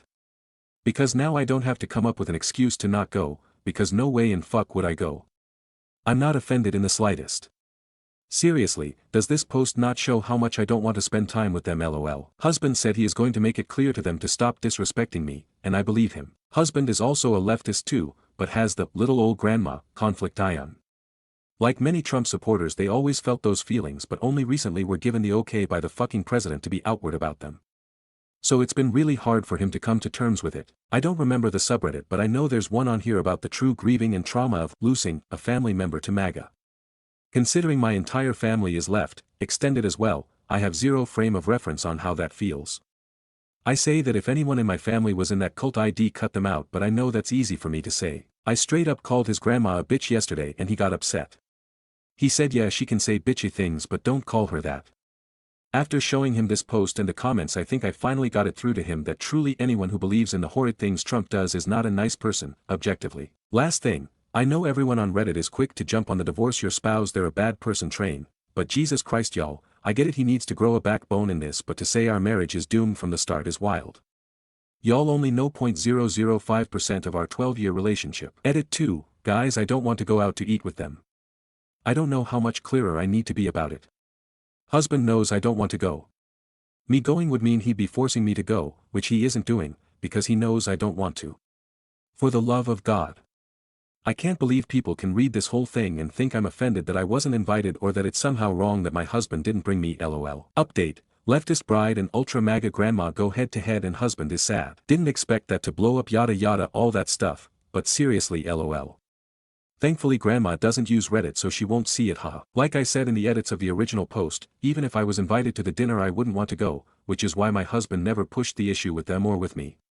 It saved me an excuse. An excuse I already had because I genuinely had Dungeons and Dragons last night while they went out. Didn't feel the need to include that because I didn't think that was the point everyone would get hung up on. Our camp game played online so I was home when they picked my husband up.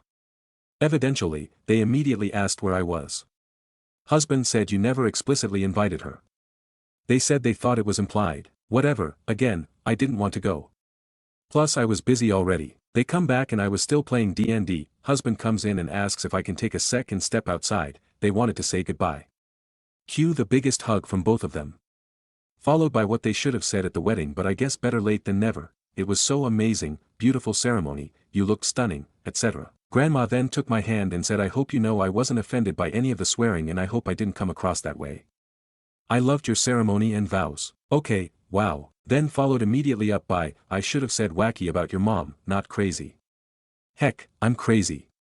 I didn't mean it in a bad way. Your mom is a character. Same with your father. I see where you get your sparkle from. I was shocked but smiled and nodded. She gave me another big hug. Got back inside, immediately asked my husband what the fuck.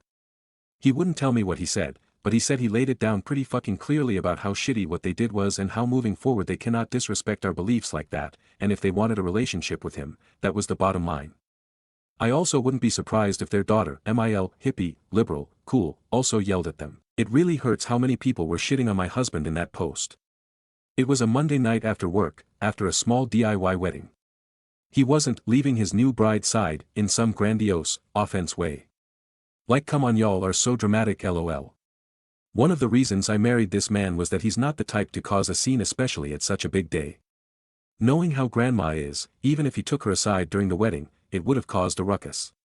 I knew it would be handled, and it was. I hope everyone read the edits and saw why deep down it originally made my husband sad. He is having difficulty coming to terms with finding out who his grandparents truly are. They never were outward of their bigotry before a certain president made it okay to do so. I was wrong calling his grandma a bitch to his face. I was hurt and he knew that, but it was a low blow. He's no longer sad. He gets it. He also knows that her apology, whether real or not, doesn't mean I'm gonna have a relationship with her and grandpa. Also, one last thing, we didn't invite any friends to this wedding, just my BFF, the officiator. Like I said in the post, there was multiple reasons we did a small family-only wedding, only one of them being not bringing our LGBTQ friends around them. There were other, more important reasons. Including wanting to have a small, relatively easy wedding ASAP due to my father's ailing health. Other reasons I don't really want to mention. We didn't solely plan our wedding guest invitees catered around grandparents. Stories number 40. Aita for taking my grandson to church. I was watching my 1-year-old granddaughter last weekend Saturday through Sunday at the request of my son and daughter-in-law so that they could take an overnight trip together. I go to church every Sunday, I have my whole life. So, I took my granddaughter to church with me on Sunday and didn't think anything of it. Fast forward to last night, Friday, they all came over my house for dinner. During conversation, I made a comment about how my granddaughter was so well behaved at church. My daughter-in-law immediately became angry. She said I had no right to take her daughter to church without asking her. I apologized, saying that I sort of assumed that they knew I would take her since I go to church every Sunday morning. She accused me of trying to push my beliefs onto her child, and crossing a boundary. For context, I am aware that my son and daughter-in-law do not practice religion. They don't go to church or, to my knowledge, believe in any specific denomination. But I didn't realize that they, or my daughter-in-law specifically, is so against religion. They even mentioned when my granddaughter was first born that they were considering getting her baptized. To be clear, I wasn't trying to push my religious beliefs on my granddaughter, I was simply just going about my routine with her in tow. Even after I apologized and explained that I had no motive to force religion on my granddaughter, my daughter-in-law was still upset, saying things like, my child, my rules, and that I disrespected them as parents by even considering doing that. My son was seemingly unbothered by it, but he could barely get a word in with my daughter-in-law ranting. After about 10 minutes of this, she got up and insisted that they leave. So, Aita for taking my granddaughter to church without asking permission first. Stories number 41. Your ID card will start working when you turn 18. I, 28M, have always looked young for my age. Example, when I graduated college, I stopped by one of my favorite coffee spots on the way out of town, and the barista said, "Ah, are you thinking of going to, redacted, college when you graduate high school? I hit back with, I graduated from, redacted, college yesterday. I decided that day that I would grow a beard to look older, which I still have 7 years later. It's helped a bit, but I still get mistaken for someone much younger. In all fairness, I know that plenty of teenagers high schoolers have beards. This past September, I started a job as a professor at a new school. For the first few weeks, my school ID card didn't work to swipe into the gym. Shocker, nothing at this school works the way it's supposed to. One day, I asked the student working the desk how I could get the card fixed, and he said without missing a beat, "Oh, don't worry about it. You'll automatically get permission to swipe into the gym when you turn 18. I was so surprised that all I could say was, "Sir, I am on the faculty." Stories number 42. What is with this generation of kids? I was walking to my mom's with my brother to celebrate for an early Mother's Day, and some kid, probably 12 to 14 years old, I'm 19 and definitely look it, yells at me, $100 to flash us. I did a double take, paused, and was like, "What? Are you talking to me?" And he's like, "Yeah." So I asked him what he said. I heard him, but I wanted to make sure I wasn't crazy. He actually repeated it though. I was like, "I'm so glad you think it's okay to talk to a stranger like that," and if that was the appropriate response, but I have social anxiety and that's the first thing that came out and I'm just shocked that it happened. I probably should have kept walking but something he was saying things before as well to me, but I was talking to my brother and hadn't realized until I looked over and saw the kid staring at me. Why he thought it was okay to say that. Stories number 43. She hates me because I didn't make a move.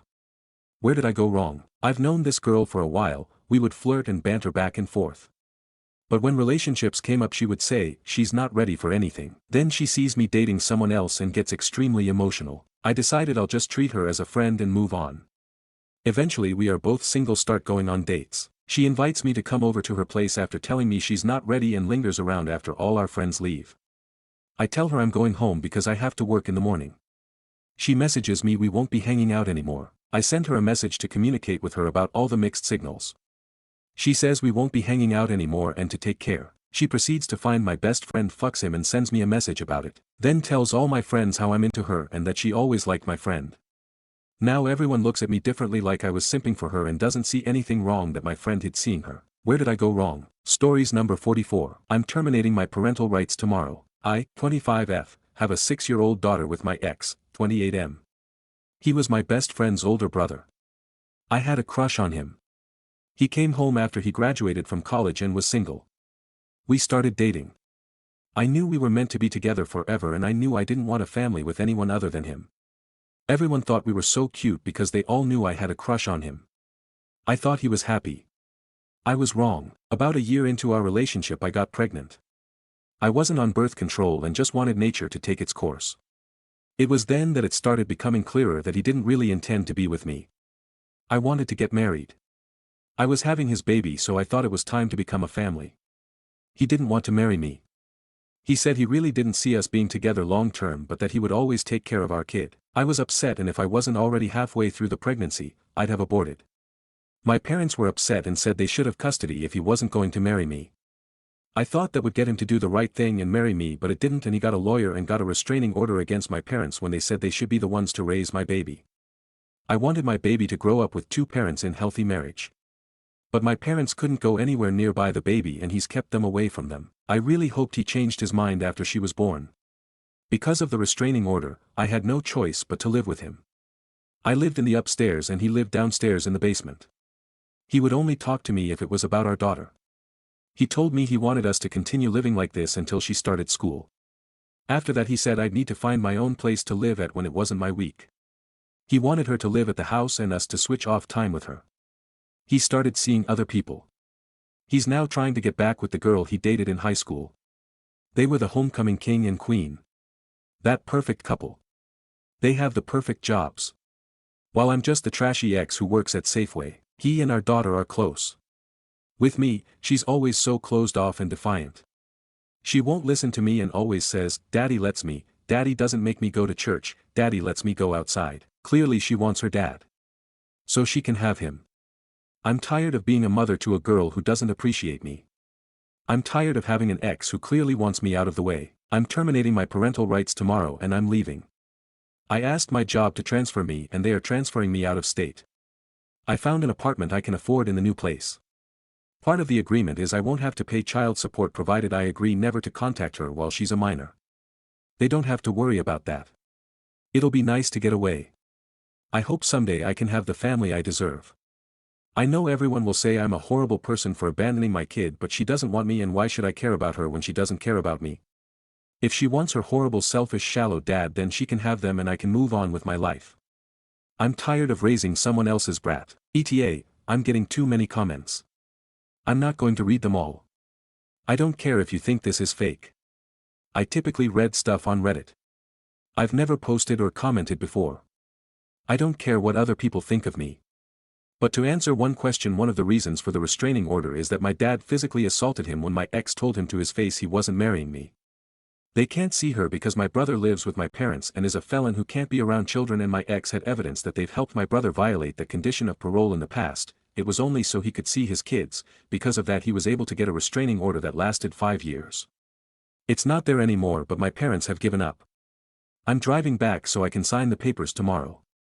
I may respond if anyone has anything meaningful to say. Stories number 45. How can I, M40, convince my wife, F39, I don't care what she did. 6 months ago my wife told me she baby trapped me. Her words, not mine. She told me that when we first got together at 20 she had a lot of anxiety about me leaving, so she stopped taking her birth control and got pregnant. When she told me I felt nothing. My wife was on the verge of tears, apologized profusely and left for the week to let me process. But that week nothing changed. I didn't feel anger, sadness, or violated. I felt absolutely nothing. She came back and expected me to want a divorce, but I told her I love her and nothing can change that. But since she told me, she's been on edge, waiting for the other shoe to drop. I've tried to convince her that I don't care, that I love her, and understand why she baby trapped me. She went through a lot of trauma as a child that puts her actions into perspective. I love all our kids, and our oldest daughter is the best thing to ever happen to us. She's a wonderful mom and the kids adore her. I'm incapable of feeling anger when it comes to her. My wife is my everything and I wish she could see that. How can I convince her that I don't care that she baby trapped me? Stories number 46. Aita for being furious and hurt by my wife talking with her ex. My wife, Amy, made up name, and I have been married now for 6 years and have 2 kids together. I will be the first to admit in my eyes I married up.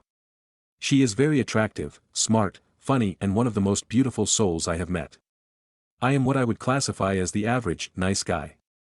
I am funny, hardworking, loving, take care of a lot around the house, but am no hunk of man. I was the nerd in high school, didn't have confidence, didn't date kid. We have a solid, at least in my eyes, relationship. We connect, spend time, talk, etc.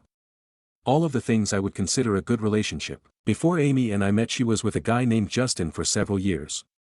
Justin was the epitome of the attractive male, but was a super douche. He ended up dumping her because he found the next girl to move on to. I have never met him, but seen pictures and am only sharing what I know through her stories about him and what I learned when we were dating. She was very hurt by what he did, and had a lot of confidence issues after it, which I get. That would have to be hard and I could totally understand that. I had often felt that was in life, but now here I was with this incredible woman who was into me. I felt like the luckiest man alive. But here is where the shit hits the fan, so to speak. I was doing some computer work the other day when I was working from home and my laptop started having issues. So I just switched to hers. We have always had a very open use mojo in our house. I would use hers, she would use mine. Didn't even think anything of it. I was chugging into my work for a bit when I saw an iMessage notification pop up.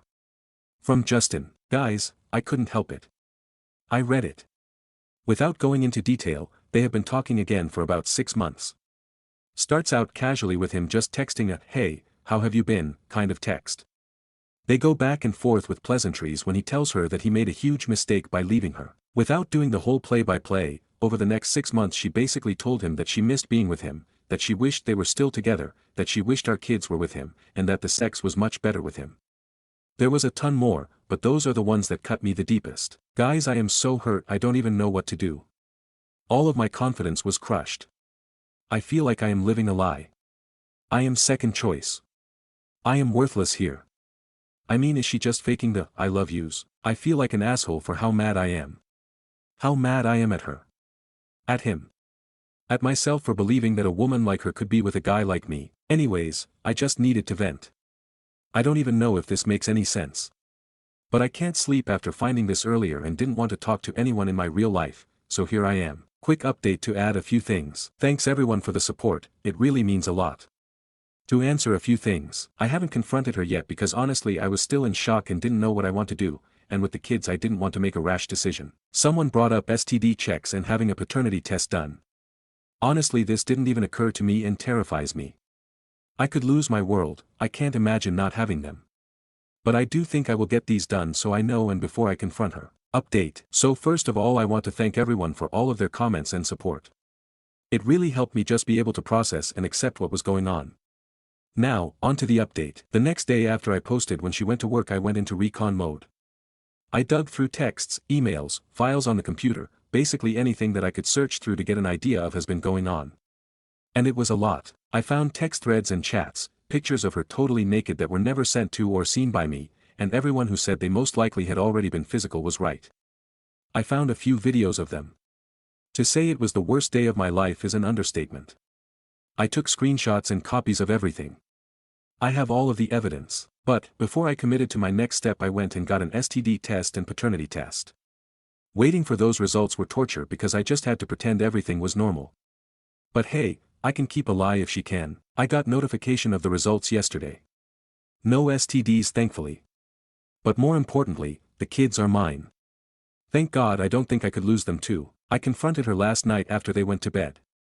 She decided that she no longer wants to be a mom and moved out. She took some of her stuff and moved in with her ex. But she said she wants to surrender her parental rights. I haven't been able to meet with an attorney yet so I'm not sure what that actually looks like, but for now I will be playing it safe and being civil because honestly that's the best case scenario. My kids are my whole goal right now and I will fight hard for them. For now I continue forward. My rage is so strong, but honestly at this point I need her delusion with him to last through the divorce. I won't be going scorched earth because that won't help me I don't think. Stories number 47. Accidentally told my girlfriend's dad, I love you, now he won't stop saying it back. So last weekend, I was leaving my girlfriend's house after dinner with her family. Super casual night, tacos, a movie, good vibes all around. Her dad and I have always had this polite, slightly awkward relationship, you know. Like, we nod at each other and occasionally comment on the weather like we're both NPCs in the same video game. Anyway, I was tired, full, and feeling warm and fuzzy after she hugged me goodbye at the door. Her dad walks me out to my car again, super chill. He pats me on the shoulder and says, drive safe.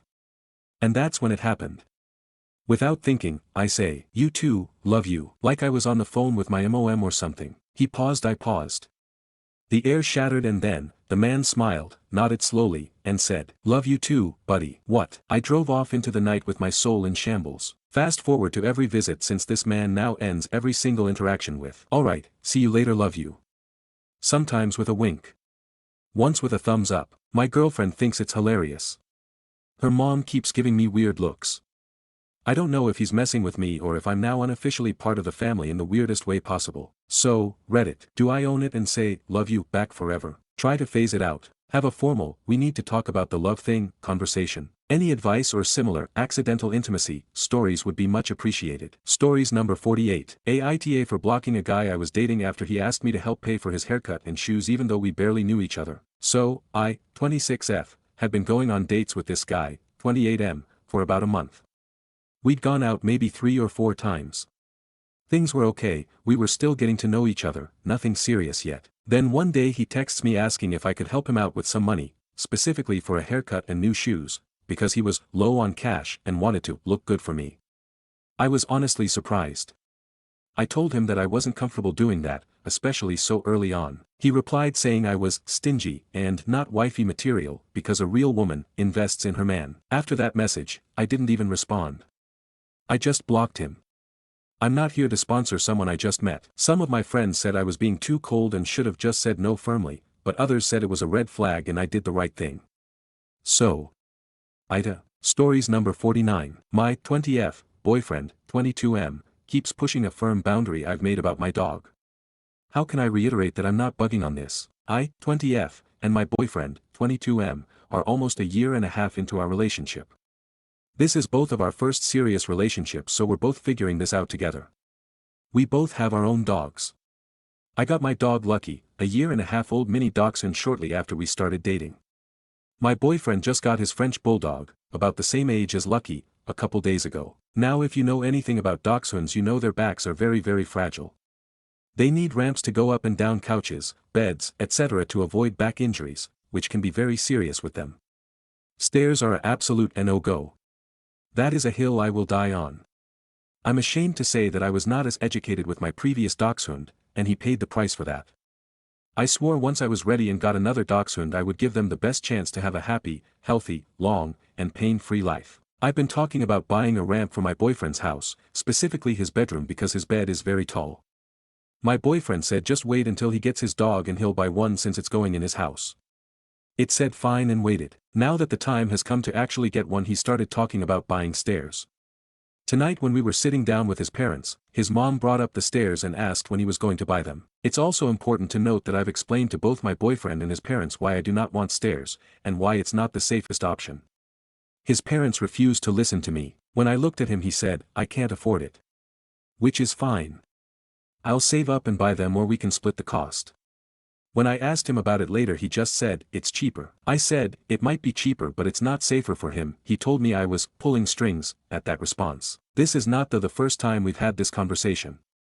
We had it multiple times and I thought he finally understood but I guess not. We've also not had our first fight yet and I just know if I can't get us to see eye to eye it's going to turn into a full-blown argument over something as stupid as a ramp. This is not something I'm willing to budge on. I just don't know what else I can do other than shove an article in his face on dachshunds and their spines and why stairs aren't safe to get him to finally understand. I'm so frustrated beyond words and I just feel so defeated. Edit, since some people are ripping me in the comments about getting a dachshund. My dog is a rescue. I did not get him from a breeder. There are full-blooded dogs that are in rescues and shelters that need homes too. Hell, there is a rescue specifically for dachshunds and bulldogs. I was not going to get a dachshund originally but I found him on his rescue website and fell in love. The rest is history. As for my boyfriend and his dog I can't speak for him. I warned him about the health risks Frenchies have and he said he can handle it. Stories number 50. Hotel screwed me over so I actively discouraged tourists from booking there. I had a bad experience with a particular hotel that is part of a larger chain. They lost my reservation, couldn't give me the room I had reserved, gave me a lesser room, charged my credit card twice and at the previous rate when the rate on that day was cheaper. I managed to get one of the charges dropped but I am still salty about having to overpay for a crappy room. And their corporate customer service was even worse. I work in a tourist-adjacent position and at least once a week, I'm asked for recommendations about local accommodations. We have a list and I make a point to tell them not to book at the one I loathe. I have no intention of ever stopping. Yes, it's petty and yes, it gives me great satisfaction every time. Stories number 51. Aita for not financially supporting my transphobic parents. I'm a 21-year-old trans guy. I came out to my parents about 6 months ago. I was scared, but I thought maybe they'd try to understand. Instead, they completely shut down. My dad barely spoke to me, and my mom said I was going through a phase. A week later, they told me I had to move out. No argument, just we don't support this in our home. By the way, I'm an only child. What they didn't mention when they kicked me out is that I've basically been the one supporting the household. I've had a remote coding job since I was 19. I work in software QA and make decent money for my age. For the past couple years, I've been paying for groceries, covering part of the rent, and keeping the internet on because neither of my parents have had steady work in a long time. After they kicked me out, I stopped sending money. I moved in with a coworker and kept doing my job. I figured if they didn't want me in their life, they shouldn't expect my support. Now they're reaching out constantly. They're behind on bills, rent's overdue, and they're basically saying I abandoned them. My mom keeps telling me I'm being selfish and punishing them over a difference in opinion. They want money again. But no apology, no real conversation, just guilt tripping. I feel bad because they're struggling. But I also feel like they made that choice when they kicked me out. So am I the asshole? Stories number 52. Another you don't sound sick to me. See a few people calling in sick stories and this reminded me of a malicious compliance from my team. Many years ago now, but the gist is there. When I was managing a retail team I had a call from one of my team while I was in an early meeting with the company owner. I answered it and put it on speaker, just have it. Me, hi Danny, what's up? Danny, hey boss. Not feeling well so won't make it in today. Now Danny sounds as chipper as can be. No croakiness or fatigue in his voice. Me, no worries. Thanks for the notice. Rest up. If you don't think you'll make it in tomorrow, make sure you get a sick note clearing you for work if you can. You're clear on the policy, right? Danny, will do. Hopefully see you tomorrow. Bye. Hang up phone and go to resume meeting, and boss starts grilling me. He didn't sound sick. What's even wrong with him? Your team mustn't respect you. Blah blah blah. Now while Danny wasn't our best worker, he was up there and the team and customers loved him. And him calling in sick was rare. And honestly, my feelings were a bit hurt by him telling me they didn't respect me. I wasn't long in that position, but I worked my way up there and they all knew that. Proceed to a debate that my team's stats were brilliant per what we were meeting about, that I disagree about them not respecting me because he didn't feel the need to put on a voice. And the reality was, what was the matter was irrelevant. He's calling in sick, he's sick. He'd never given me a reason not to trust him. I thought that was the end of it. Not quite. Next day Danny comes in and the boss immediately calls him and I into his office. He starts giving Danny the talk.